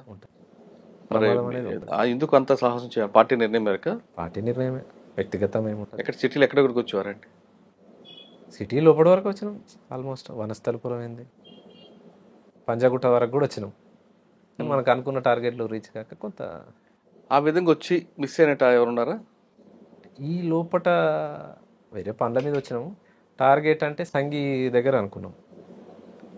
సంఘీ మరి వాళ్ళ అన్నదమ్ములలో ఎవరికో గన్మెన్ ఉండేది. ఆ గన్మెన్ స్టెన్ కార్బన్ వెపన్ ఉండేది. కొడితే మనకు వెపన్ అన్న వస్తుంది కదా అనే ఆలోచనతోటి ఆడ కొట్టాలనుకున్నాం. మేము 4 రోజులు అంటే తాళ్ళు ఎక్కేటోళ్ళు నల్గొండ ప్రాంతం నుంచి వచ్చి సంఘీ ఏరియాలో తాడి చెట్లు బాగుంటాయి, వాళ్ళ గుడిసెలలో ఉన్నాం. 4 రోజులు ఉన్నాం. 4 రోజులు వాళ్ళు రాలేదు, అదొకటి మిస్ అయింది. ఇంకొకటి డిఆర్డిఎల్ దగ్గర సెక్యూరిటీ ఉంటుంది కదా, వాళ్ళ దగ్గర ఎస్ఎల్ఆర్లు ఉన్నాయని చెప్పేసి మనకు మిత్రుడు చెప్పిండు, ఇక్కడ ఎవరో సెక్యూరిటీ ఉంటున్నారు, ఆ టార్గెట్ చేస్తే మనకు ఒక 5-4 ఎస్ఎల్ఆర్లు వస్తాయి అనే సమాచారం ఇస్తే మన వాళ్ళు, అంటే డిఆర్డిఎల్ అని తెలియదు, ఆ కామ్రేడ్ వచ్చి జిల్లా కమిటీ వాళ్ళకి చెప్పినందుకు జిల్లా కమిటీ వాళ్ళు నాకు చెప్పి నువ్వు ఒక టీం వేసుకొని పో, అక్కడ ఏదో 4-5 వస్తాయట మనకు ప్రయత్నం చేస్తే అనేసి అంటే టీం ఎంగేజ్ అయ్యి వచ్చినాం. తీరా చూస్తే అది డిఆర్డిఎల్. అక్కడ కొట్టి మనం ఎక్కడ ఎస్కేప్ అవుతాం, ఇది కష్టం, అసలు మన పని అవుతుంది అని చెప్పేసి దాన్ని రిట్రీట్ చేసుకున్నాం. అందులో భాగంగా అంతకన్నా ముందు 2005 కంటే ముందు హైతనగర్ రిక్కీ చేసినాం. Hayathnagar police station, Keesara police station, Maheshwaram police station, Kandukur police station, outskirt జిల్లాలల్లో అంటే సిటీ అవుట్స్కట్స్ ప్రాంతంలో ఉన్న ఈ పోలీస్ స్టేషన్లో రిక్కీ చేసుకున్నాం. ఈ 5 పోలీస్ స్టేషన్లలో ఏదో ఒకటి దాడి జరగాల్సి ఉండే, కానీ లోపల నల్లమలలు ఎన్కౌంటర్ అయ్యి అప్పుడున్న స్టేట్ కమిటీ మెంబర్ చనిపోవడం, రకరకాలుగా కొత్త డిస్టర్బెన్స్ జరిగి ఆగిపోయినాయి. లేకపోతే ఈ 5 పోలీస్ స్టేషన్లలో జరిగేది. మీరు పంజాగుట్టకు వచ్చి షాన్బాగ్ దగ్గర ఒక central committee member Thakkadipalli Vasudevarao alias Ashanna కలిశారని వార్త ఉంది, వాస్తవం? అంటే ఆశన్ననే అనేది నాకు తెలియదు. ఇప్పుడు పార్టీ పలానా మనిషిని మీరు కలిసి రావాలి, మాట్లాడేది ఉంది, పోయి రండి అని అంటారు, పోయి వస్తాం, వచ్చారా, పోయి కలిసి ఉంటాం. కానీ తన ఆశన్న అనేది ముందు చెప్పరు. వచ్చిన తర్వాత కలిసారా లేదా? కలిసిన, కానీ తాను ఆశన్న నాకు కూడా తెలియదు. ఇప్పుడు సుదర్శన్ ఒకసారి కలిసిండు, అంతకుముందు ఇంకో స్టేట్ కమిటీ అతను ఒకసారి కలిసిండు, అట్లా చాలా మంది కలిసిండ్రు, కానీ తానే ఆశన్న నాకు తెలియదు. ఆయనతో కలిసి ఏం మాట్లాడారని? ఏమన్నా అప్పుడు ఏం మాట్లాడినా షాన్బాగ్ హోటల్ ఉండొచ్చు. సిటీలో పంజాగుట్ట దాటి కూడా వచ్చారా మీరు? వచ్చినాం. ఎంతవరకు వచ్చారు? సిటీ అంతా తిరిగేది, సివిల్ కదా, ఎవరు గుర్తుపడతారు. సివిల్ వచ్చి కుకట్పల్లి ఆల్విన్ కాలనీలో అక్కడ కొంత షెల్టర్ తీసుకున్నారా, వాస్తవం? నేను రాలేదు. మీరు రాలేదా? నేను రాలేదు. కుకట్పల్లి ఆల్విన్ కాలనీ నేనైతే ఇటైతే రాలే, కుకట్పల్లి సైడ్. పంజాగుట్ట లాస్ట్ పంజాగుట్ట వచ్చింది. అదే కుకట్పల్లి పంజాగుట్ట షాన్బాగ్ హోటల్ దగ్గరికి వచ్చారనేది అప్పుడు వార్త వచ్చింది, ఆశన్న కలుస్తున్నారు వీళ్ళని. సిటీ ప్రాంతం కూడా నాకు అంతకు తెలిసిందేం కాదు, ఎవరైనా తోడు తీసుకొని వచ్చేది తక్కువ. మీరు ఒక లక్ష్యం కోసం వెళ్ళారు, చేశారు కొంత, మరి ఎందుకు బయటికి వచ్చారు? పోలీసులు వేధింపులకా, లేదంటే మీ కుటుంబం మీద ఉన్న మమకారమా, లేదా కేసులు ఎక్కువ అవుతున్నాయనా? కుటుంబం మీద ప్రేమనే అంతే. ఇంకా కేసులు ఇబ్బందులు అనేటివి ఉన్నన్ని రోజులు అవి ఉంటాయి, ఎప్పటికి ఉండే ఉంటాయి. ఓకే. కుటుంబం మీద ప్రేమతోనే. అప్పుడేమన్నా రమ్మానన్న? వాళ్ళు ఎప్పుడైనా రమ్మంటారు, చేసిన కాడికి చాలు, ఇంకెందుకు వచ్చేసి అనేది చెప్తారు వాళ్ళు. మీరు వర్గ పోరాటం కోసం వెళ్ళారు, కానీ కన్న తల్లి వీళ్ళెందుకు కేసులు వేయి పోలీసులు బూతులు తిడుతుంటే బాధ అనిపించలేదు? ఎప్పుడు కూడా ఉంటుంది, బాధ ఉంటుంది. బాధ మనకి జన్మనిచ్చే తల్లిదండ్రులని మనం సరిగ్గా చూసుకోకపోతే, అంటే ప్రతిరోజు కలుస్తున్న జనాలలో తల్లిని తండ్రిని చూస్తున్నాం, చూస్తారు కరెక్టే, కానీ మనకి రక్తం పంచిపుట్టిన తల్లి ఆమె కదా. మీరు వర్గ పోరాటం వాళ్ళే తల్లిదండ్రి కాదని నేను జనాల్లోనే తల్లిదండ్రులు చూస్తాం. కానీ ఇక్కడ మనకి జన్మనిచ్చిన తల్లి వేరు కదా తండ్రి. వాస్తవం అన్నట్టు అంటే మీలాంటి వాళ్ళు లోపలికి వెళ్ళడం వల్ల అంటే మీరు ఒక మంచి ఉద్దేశం వెళ్ళారు, దాంట్లో ఎవరు తప్పట్టరు. మీకు అందరికి కూడా కన్న తల్లి కన్నా ప్రజలే అమాయకులే, ప్రజలే మీకు వాళ్ళే తల్లిదండ్రులు. కానీ ఇక్కడ ఈ తల్లిదండ్రులు మనకి జన్మనిచ్చిన వాళ్ళు కూడా బాధపడతారు కదా.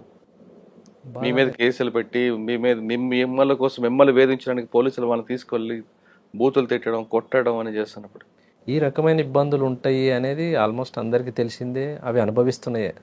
ఒక ఉమ్మడి ఆచరణ, ఉమ్మడి ఆశయం కోసం పోయినప్పుడు మన కుటుంబం పడే బాధలు ప్రజల్లో బాధల భాగమే తప్పితే వ్యక్తిగతంగా దాన్ని చూసిన వాళ్ళ బాధ ముందు ఈ బాధ మనకు ఎక్కువ కాదు.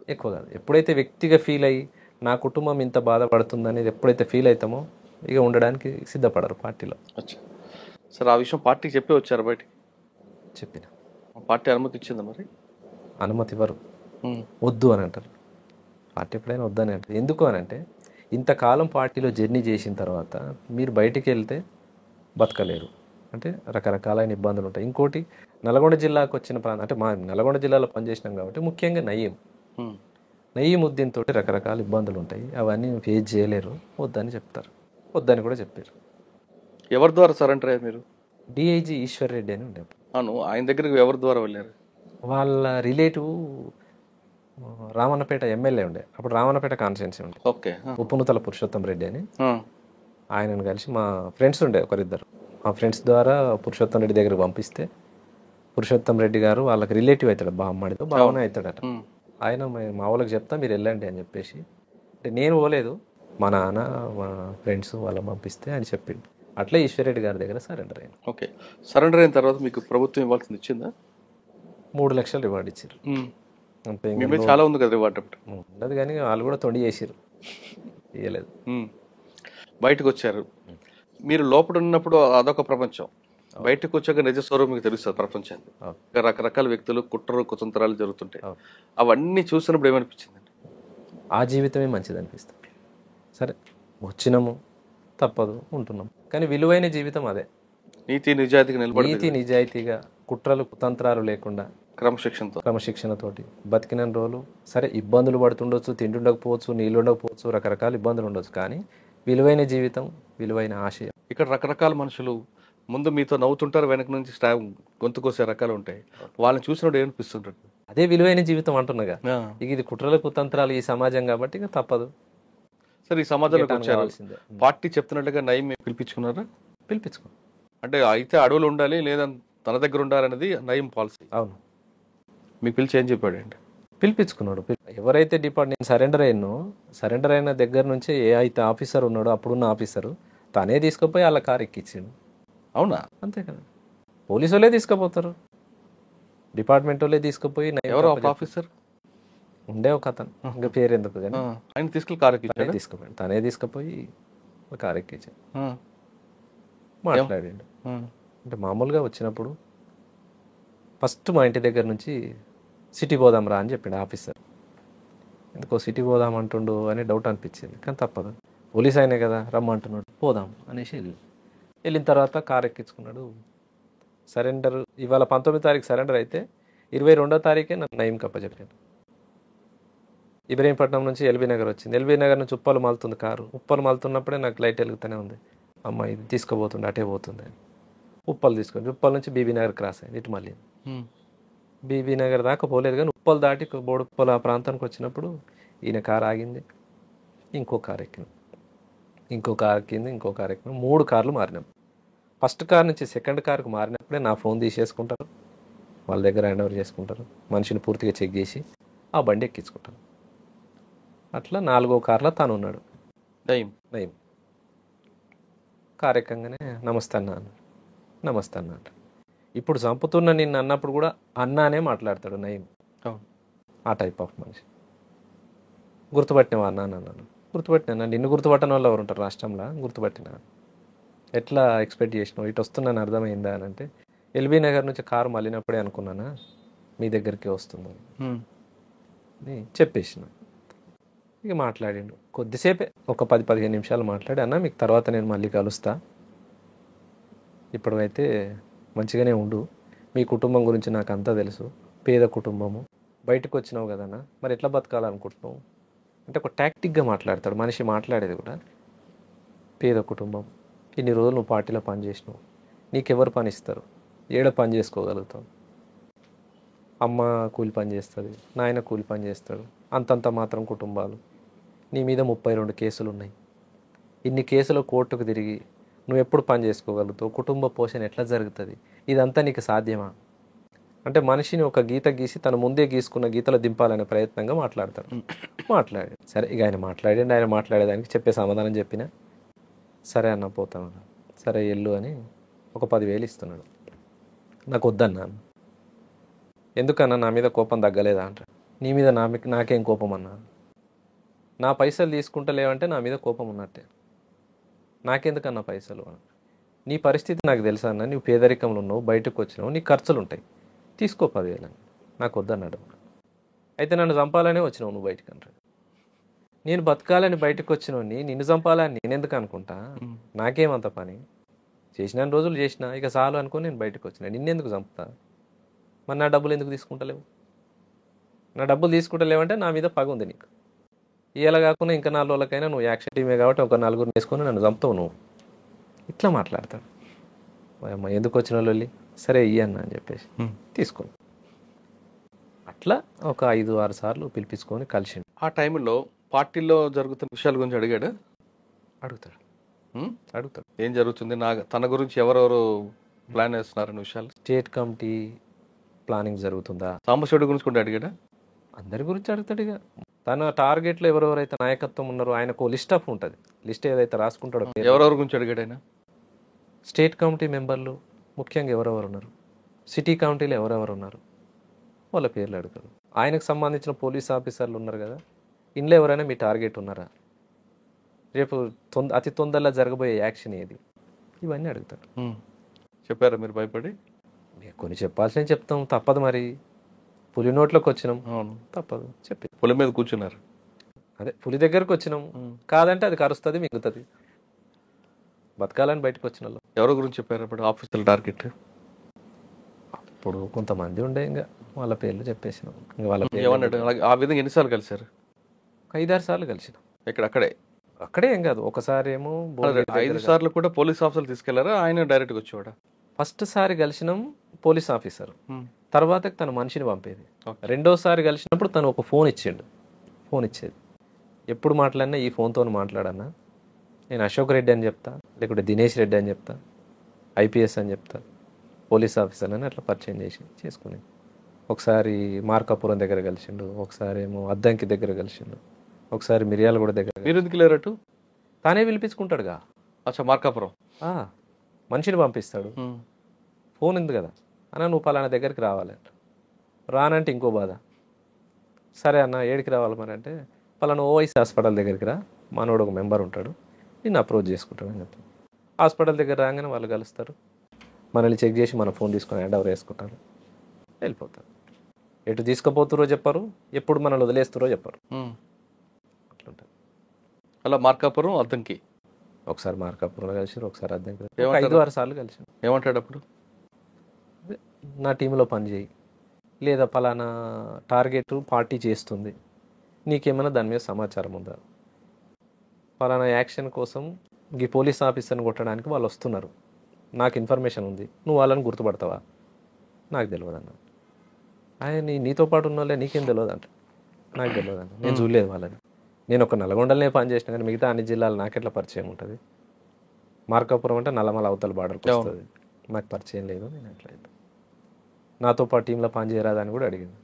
నేను చెయ్యను అన్నాను, నేను బతకాలని బయటకు వచ్చినాను, మళ్ళీ నేను పార్టీకి టార్గెట్ అవుతా, నీతో పాటు పని చేస్తుండొచ్చు, పార్టీ నన్ను తప్పేసి. ఒప్పుకున్నాడా? ఎందుకంటే ఆయన ఎప్పుడు సరెండర్ నక్సల్స్కి ఒకటే చెప్పేవాడు, అయితే అడవిలో ఉండాలి లేదా తన దగ్గర ఉండాలని. అట్లేముండదు, అట్లా కొద్ది మందినే ఉండొచ్చు, అట్లా కూడా చేసి ఉండొచ్చు, కానీ నాకు తెలిసిన ఒక 6-7 మంది కామ్రేడ్స్ని కూడా నేను చూసినా, కానీ అంత ఒత్తిడి ఏం చేయలేదు. సామరస్యంగా పని చేస్తా అనుకుంటోళ్ళని పని చేయించుకుంటూ, చేయనటోళ్ళని వదిలేసి. అలా 6 సార్లు కలిసాడు. తర్వాత ఇంకా వదిలిపెట్టాడా? తర్వాత వదిలేసి. నేను ఎందుకు రైడ్తో పని లేని టైం వేస్ట్ అన్నట్టు వదిలేసుకున్నాను. తను ఇచ్చిన ఫోన్ కూడా నేను ఎక్కువ కాలం ఏముంచుకోలేదు, 1 నెల ఉంది నా దగ్గర అంతే.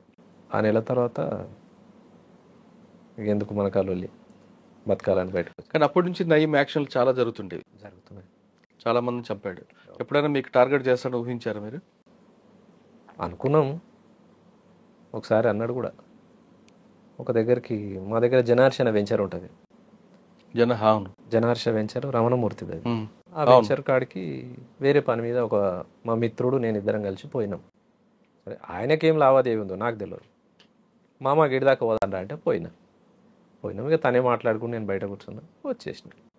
తెల్లారి ఫోన్ వచ్చింది, డబ్బులు వసూలు చేస్తున్నావు అంటాడు. ఎక్కడన్నా అని. ఫలానా జనార్ష కంపెనీ దగ్గరకు పోయినావుగా అన్నాడు. పోయినా అన్నాడు. మరి ఏం మాట్లాడినవాడు అంటాడు. నాకు తెలియదు, నేనేం మాట్లాడలే. మా మామ రమ్మంటే పోయినా, మా మామ మాట్లాడుకున్నాడు. ఏం మాట్లాడుకుంటూ ఆయనకేం లావాదేవీ ఉంది నాకేం తెలుసు. లేదు నువ్వు డబ్బులకే పోయినావు, నువ్వు డబ్బులే వసూలు చేస్తున్నావు. నిరూపించన్నా, నేను నిజంగానే డబ్బులు అడిగినట్టు నువ్వు నిరూపించు, నువ్వు ఏ శిక్ష చేసినా నేను సిద్ధమే, నువ్వు వేడికి రమ్మన్నా వస్తా అని చెప్పాను. నువ్వు అట్లా ఇట్లా ఎక్స్ట్రాగా నీ మాట్లాడండి. సరే అన్న మీ ఇష్టం, నేనైతే బయటకు వచ్చిన, మీకు దొరకని ప్లేస్లో అయితే లేను, నా ఇల్లు తెలుసు, నేను ఏడుండేది తెలుసు, అంతా మీకు తెలుసు, మీ ఇష్టం అన్న. ఇంకా అప్పటి నుంచి బంద్గా, ఇంకా ఫోన్లు లేవు, మనిషి లేవు. కానీ కొంతమంది మీ పేరు చెప్పి వసూలు చేశారని వార్త ఉంది అప్పట్లో. అవును, వాస్తవం. వాస్తవం వసూలు చేసారు. అంటే మీకు తెలిసి జరిగింది, తెలియకుండా జరిగింది? మాకు తెలుస్తాయి. పార్టీ ఎవరిని కూడా సిద్ధపడదు అట్లా, అంటే మీరు చెయ్యరని ప్రోత్సహించదు. ఒకవేళ అట్లా మాకు తెలిసి తను చేసిండు అని అంటే మేము శిక్షించిన సంఘటనలు చాలా ఉన్నాయి. అంటే పార్టీలు ఉన్నప్పుడు కాదు కదా, బయటకు వచ్చిన తర్వాత గువ్వల మహేష్ పేరు మీద దందాలు జరిగేవి అనేది వార్త. నాకు తెలియదు. రియల్ ఎస్టేట్ మీరు చెప్పారు, జనహర్ష, రమణమూర్తి కానీ ఆపోజిట్ పార్టీ వాళ్ళ దగ్గర కానీ మిమ్మల్ని చూపించి వసూలు చేశారని. ఇక వాళ్ళు చేసుకున్న సంఘటనకు నేను ఎట్లా బాధ్యుని అవుతా? అట్లా జరిగి ఉండొచ్చు, నాకైతే తెలియదు. తెలియక జరిగితే జరగదు. సార్ బయటకు వచ్చారు, ప్రశాంత జీవితం గడుపుతున్నారు, అంటే మీ జీవన విధానంలో కొనసాగుతుంది? ప్రస్తుతానికైతే వ్యాపారం చేసుకుంటూ ఉన్నాం. ఏం వ్యాపారం? ప్లాట్లు బిజినెస్. ఒక నలుగురం కలిసిన ఫ్రెండ్స్ ఒక ప్లాట్ వచ్చింది అనుకో, తలా లక్ష వేసి ప్లాట్ కొనుక్కొని దానికి కొద్దిగా ఆ ప్లాట్ లో ఒకవేళ వివాదం వస్తే మాజీ నక్సలైట్ అని చూపిస్తారు మిమ్మల్ని? ఎక్కడ కూడా చూపించలేదు ఇప్పటి వరకు, ఒక్క కేసు కూడా లేదు నా మీద. గుడ్. అప్పుడు నక్సలైట్లలో ఉన్నప్పుడు 32 కేసులు తప్ప ఇప్పటి వరకు ఒక్క కంప్లైంట్ నా మీద, ఒక్క కేసు కూడా లేదు ఎన్ని సంవత్సరాల కాలం. అట్లా జరిగి ఉంటే ఎన్నో కేసులు అయ్యేటి. అవును, అది రాకూడదని కోరుకుందాం. ఎక్కడ కూడా నేను ఇప్పటి వరకు నేను చెప్పాను. నా ఎమ్మటి ఉండే మిత్రులు కూడా చెప్పారు నా పేరు, అంత అవసరం కూడా లేదు. అది ఇంకా మంచిది. ప్లస్ అది బ్యాడ్ టైం ఉందో అక్కడి నుంచి స్టార్ట్ అవుతుంది మనం. అంటే హైదరాబాద్ ఈ ప్రాంతంలో ఉన్నాం కాబట్టి ఇప్పుడు నడుస్తున్న బిజినెస్ అదే. ఇంకోటి వాస్తవానికి ఏంటంటే ఉద్యమంలో పని చేసిన వాళ్ళం ఇంకో దగ్గర పని చేయలేము, ఒకరి కింద ఎట్లా చేయగలుగుతాం అనేది ఒకటి, కొన్ని ఈగోస్ ఉంటాయి. అక్కడ విలువలతో కూడిన జీవితం చూశారు, ఇక్కడికి వచ్చిన తర్వాత కొంతమంది చేతులు దాల్చడం ఇబ్బందిగా అనిపిస్తుంటది కదా? ఇబ్బంది అనిపిస్తుంది, వాస్తవమే. ప్రతిరోజు లేచి నుంచి పండుకున్న దాకా జరుగుతున్నాయని అవే కదా. కాదండి, మీరు ఒక క్రమశిక్షణ, విలువలు, దాంతో ఉన్న ఉద్యమాలు పనిచేస్తారు, ఆ పార్టీ నేర్పేది అది. ఇక్కడికి వచ్చిన తర్వాత ఆ విలువలతో ఉండాలనుకుంటే ఆత్మగౌరవం దెబ్బతింటుంది. ఆత్మగౌరవం ఉంది కదా అని మీరు కాముకుంటే ఆకలి వస్తుంది. ఆకలి చంపుకోవడానికైనా ఆత్మగౌరవం చంపుకుంటారా, ఆత్మగౌరవం కోసం ఆకలి చంపుకుంటారా? అంటే సిద్ధాంతపరంగా అప్పుడున్న రాజకీయాలు ఆ విలువలతో ఇప్పుడు మనం బతకాలని అంటే నిజానికి కొంత ఇబ్బందికరమైందే. మరి ఎట్లా మనం బతకాలని చెప్పి ఇబ్బందులు పడి మనం ఉండలేం కదా. అంటే విలువలను తగ్గించుకొని బతకాల్సిన అంత అవసరం ఏం లేదు.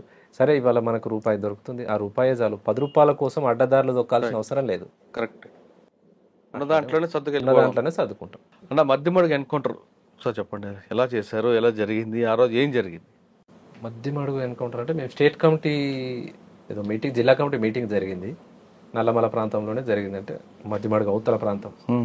అక్కడి నుంచి నల్గొండ టీం విడిపోయి నల్గొండ టీము నల్గొండ జిల్లా కంటే కృష్ణపట్టి ఏరియాకి వచ్చేటప్పుడు ఇప్పలపల్లి టు మధ్యమడుగు మధ్యలో రోడ్, ఒకటే రోడ్, అది రావడం పోవడం. వస్తున్నాం, దాటేటప్పుడు నైటు దాటలేమని చెప్పేసి మాతో పాటు 2 కామ్రేడ్స్ జ్వరం వచ్చి పడుకున్నారు. వాళ్ళు జ్వరం ఉన్నది బాగా, మలేరియా, అందరికి ఇబ్బంది, నల్లమల మలేరియా వస్తుంది కామన్గా. నడవలేని పరిస్థితిలో ఈ నైట్ ఇక్కడ ఉందాంలే, ఈ నైట్ ఇక్కడ ఉండి పొద్దున రోడ్డు దాటుదాం అనుకున్నాం. తెల్లారింది 5:30, 6 ప్రాంతంలో రోడ్డు దాటుతుంది. దాటేటప్పుడు ట్రాక్టర్ తిరుగుతుంది రోడ్ ఎమ్మటి, ఒకటే సౌండ్ వస్తుంది. ఈ దగ్గర పట్ల అసలు పొలాలే లేవు, కానీ ట్రాక్టర్ సౌండ్ వస్తుంది. ఏదో సౌండ్ వస్తుంది, ట్రాక్టర్ తిరుగుతూ ఉంది, పొలం దున్నుతుందని ఒక కామ్రేడ్. ఏదైనా ఉండొచ్చులే మరి దున్నకాలు, రైతులు, కట్టెలు, ఎరువు సప్లై ఉంటాయి కదా, అదేమనుకున్నాం. కానీ మా దగ్గరనే అటు ఇటు తిరుగుతూ ఉంది. అది ఇదేదో తేడా కొడుతుంది, కొంత గమనించండి అని చెప్పేసి పైలట్ టీంను పంపించినాం. ఎంతమంది ఉన్నారు ఇప్పుడు టీంలో? 15 మంది ఉన్నాం. స్టేట్ కమిటీ ఉందా? మేమే రాచకొండ, కృష్ణపట్నం, నల్గొండ జిల్లాకు సంబంధించిన టీం ఓకే. వస్తున్నాం. పైలట్ టీంను ముందు పంపితే చూసిండ్రు. వాళ్ళు చూసి ఏం లేదన్నా, ట్రాక్టర్ ఏదో పని మీద పోతున్నట్టుంది అని అన్నారు. సరే ఎందుకైనా మంచిది గమనించుకుంటా దాటండి అని చెప్పేసి రోడ్ దగ్గరకు వచ్చి అందరం ప్యారలల్గా ఉన్నాం రోడ్కి. స్ట్రైట్ ఇట్లా కాకుండా ప్యారలల్గా కూర్చున్నాం. ఎవరి పొజిషన్లో వాళ్ళు కూర్చోండి, ఎందుకైనా మంచిది, వెపన్ లోడ్ పెట్టుకొని కూర్చోండి అని పైలట్ టీంని రోడ్ దాటించినాం. పైలట్ టీం రోడ్ దాటింది, దగ్గర నుంచి అటు నుంచి 2 మనుషులు నడిచి వస్తారు. ఆ టీం దాటిన వెంటనే వాళ్ళు లైన్ క్లియర్ అన్నప్పుడు మేము దాటాలి. వాళ్ళు చెప్పే కంటే ముందే 2 మనుషులు ఇట్లా నడిచి వస్తారు. నాతో పాటు ఉన్నాయన, అన్న ఎవరో వస్తుర్రే అన్న, గమనించు వాళ్ళకి షూస్ ఉన్నాయా, చెప్పులు ఉన్నాయా చూడు అన్న. చెప్పులే ఉన్నట్టున్నాయన, ఏదో సైండిల్ చెప్పుల్లాగా కనిపిస్తుంది అని. సరే ఒక్క నిమిషం వాళ్ళు దాటినాక మనం దాటుదాం అనుకున్నాం. తీరా వాళ్ళ దగ్గరికి వచ్చేటప్పుడు చూస్తే ఏంటంటే ఏకే వేసుకున్నాడు, ఇట్లా వెనకకి పెట్టాడు. బెల్ట్ అనేది కనిపిస్తుంది, వెపన్ బెల్ట్. అన్న వీళ్ళు పోలీసు వాళ్ళేనే అన్నాడు. వాళ్ళు కామన్గా వెళ్ళిపోతేనేమో ఏమనొద్దు, మనల్ని కూడా అవతలకి దాటి కవర్ తీసుకున్నారు, చెట్ల సాటుకే ఉన్నారు కదా అనుకున్నాం. వాళ్ళు దగ్గర దాకా వచ్చి ఫైరింగ్ ఓపెన్ చేశారు. ఫైరింగ్ మాదికు కాకుండా దాటిన టీం మీద ఫైర్ అవుతాం. మేము కూడా ఒక్క సెకండ్ ఆడికెళ్ళి ఒక 15 అడుగుల దూరం వెనకకు పోయి పొజిషన్ తీసుకొని మేము ఫైరింగ్ ఓపెన్ చేసినాం. మాదికు ఒక టీం ఫైర్ కొడుతుంది, ముందున్న టీం మీద ఒక టీం ఫైర్ కొడుతుంది. ఇక మేము వెనకకి రిట్రీట్ అయినాం. ముందు టీము ఏమైందో తెలియదు, ఇక వాళ్ళు అటే పోయినరు, మేము వెనకకు వచ్చాం. అదే దాడిలో 3 కామ్రేడ్స్ అమరులయ్యారు. పైలట్ టీం 5 మందితో ఉంటే 2 బయటికి వెళ్ళిండ్రు, 3 అమరులయ్యారు. దాంట్లో భూషణ్ అనే ఒక కామ్రేడ్ ఉండే, తను అక్కడ నుంచి రిట్రీట్ అయ్యి బ్యాగ్ ఒక దగ్గర పడేసి యూనిఫామ్ ఒక దగ్గర తీసేసి హైదరాబాద్లో తేలిండు. తను అంటే మాకు కలవాల్సిన తను మా దగ్గరికి రాకుండా, ఆ ప్రాంతం ఆయనకు పట్టులేదు, తెలియని ప్రాంతం, హైదరాబాద్కి వచ్చేసి. అయితే మేము రిట్రీట్ అవుతున్న క్రమంలోనే మాతో పాటు ప్రభాకర్ అనే కామ్రేడ్ ఉండే, మాధవ్ గన్మెన్ తను అప్పటి వరకు. తర్వాత ఆయన రాచకొండకు మెంబర్గా పంపారు, దళ సభ్యునిగా ఉండాలని, నువ్వు షిఫ్ట్ అని అంటే ఈ ట్రాన్స్ఫర్ అయింది. మలేరియా జ్వరం వచ్చింది ఆ కామ్రేడ్కి, తను చనిపోయింది ఆ దాడిలో, పడిపోయింది. అంటే ఇక్కడ మోకాళ్ళ తూటపడ్డది. తనని తీసుకొద్దామని నేను పోతున్న క్రమంలో విపరీతమైన ఫైరింగ్ మా మీద. ఇక తనని కూడా తీసుకురాలేదు, కానీ మేమే రిట్రీట్ అయినాం. ఆ గాయమైన కామ్రేడ్ అక్కడి నుంచి జరుపుకుంటూ పోయి చెట్టు పొదలో ఉన్నాడు.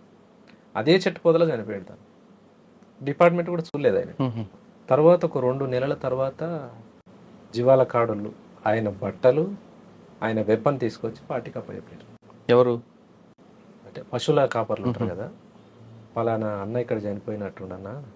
మేమేమనుకున్నాం అంటే ఎన్కౌంటర్ అయింది, చనిపోయిండు, బాడీని కుటుంబానికి అప్పగించలేదో మాకు తెలియదు. తనేం మహబూబ్నగర్ జిల్లా వాసి, మేమేమో నల్గొండ వాళ్ళం.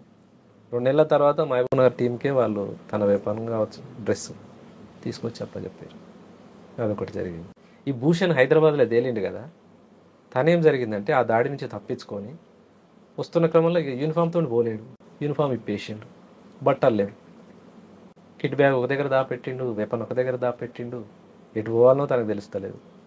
ఇంకా వస్తున్న క్రమంలో వర్షేన్లు అంటారు, పత్తి చేలు ఉంటాయి బాగా, పత్తి చేలలో బెదురు పెడతారు కదా, ఓ బొమ్మ వేసి బొమ్మకు బట్టలు తొడు, ఆ బట్టలు వేసుకొని ఊర్లోకి వచ్చిండు ఆ మనిషి.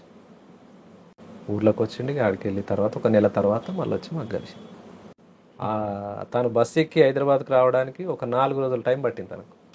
ఆ 4 రోజులు తనని దొంగని వెంటబడడం, ఇంకా రకరకాల ఇబ్బందులు పడి మొత్తం మీద వచ్చి. ఏం పేరు? భూషణ్. ఉన్నారు ఎప్పుడైనా?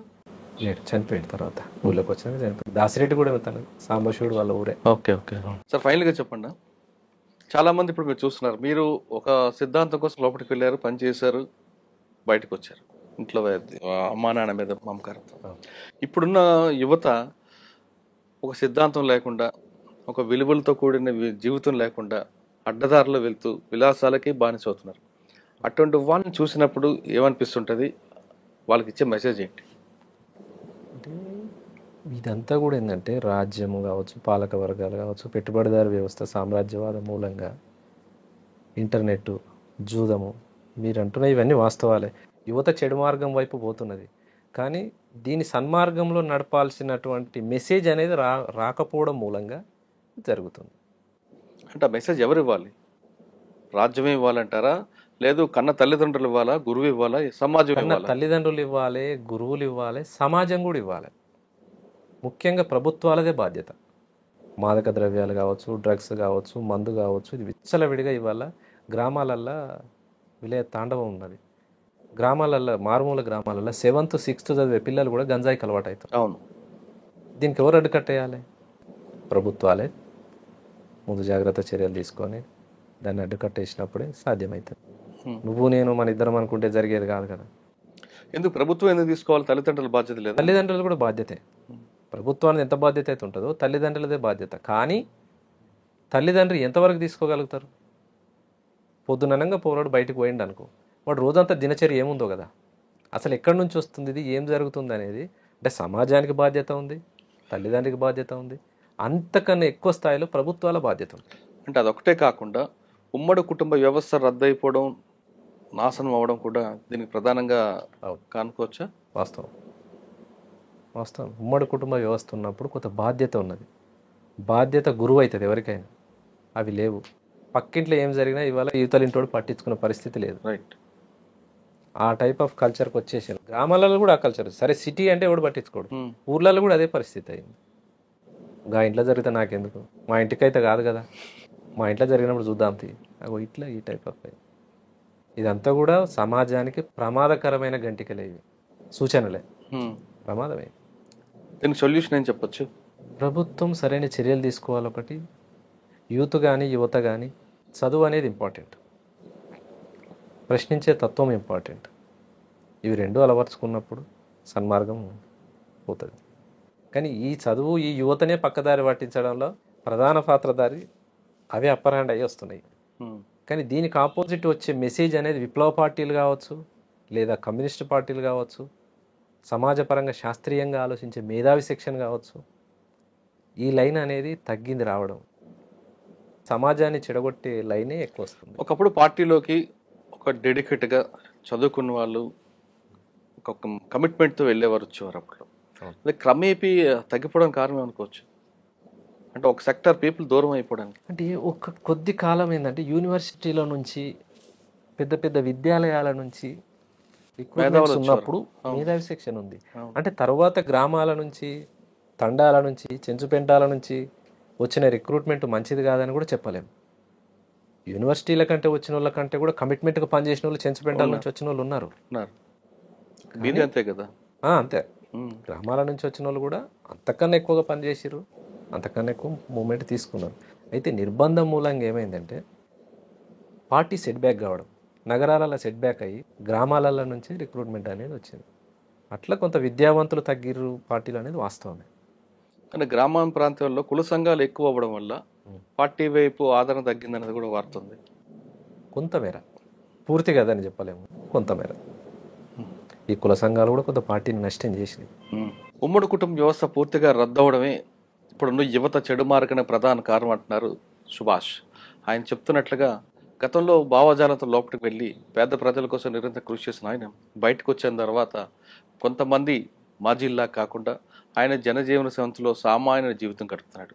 ఇప్పటికైనా సరే చాలామంది యువకులు విలాసవంత జీవితాలకి అలవాటు పడకుండా ఒక కమిట్మెంట్తో చేస్తే ఒక సమాజం మంచి సమాజం అయిపోయి వెళ్తుంది, లేదా ఇది ప్రమాదానికి ప్రధాన కారణం కావచ్చు అంటూ సుభాష్ చెప్తున్నారు. ఇది ఈ వారం సుభాష్తో ఎక్స్క్లూజివ్ ఇంటర్వ్యూ. వచ్చే వారం మరొక బలి కలుద్దాం. అంతవరకు నమస్తే. థ్యాంక్ యూ అన్న. Thank you very much.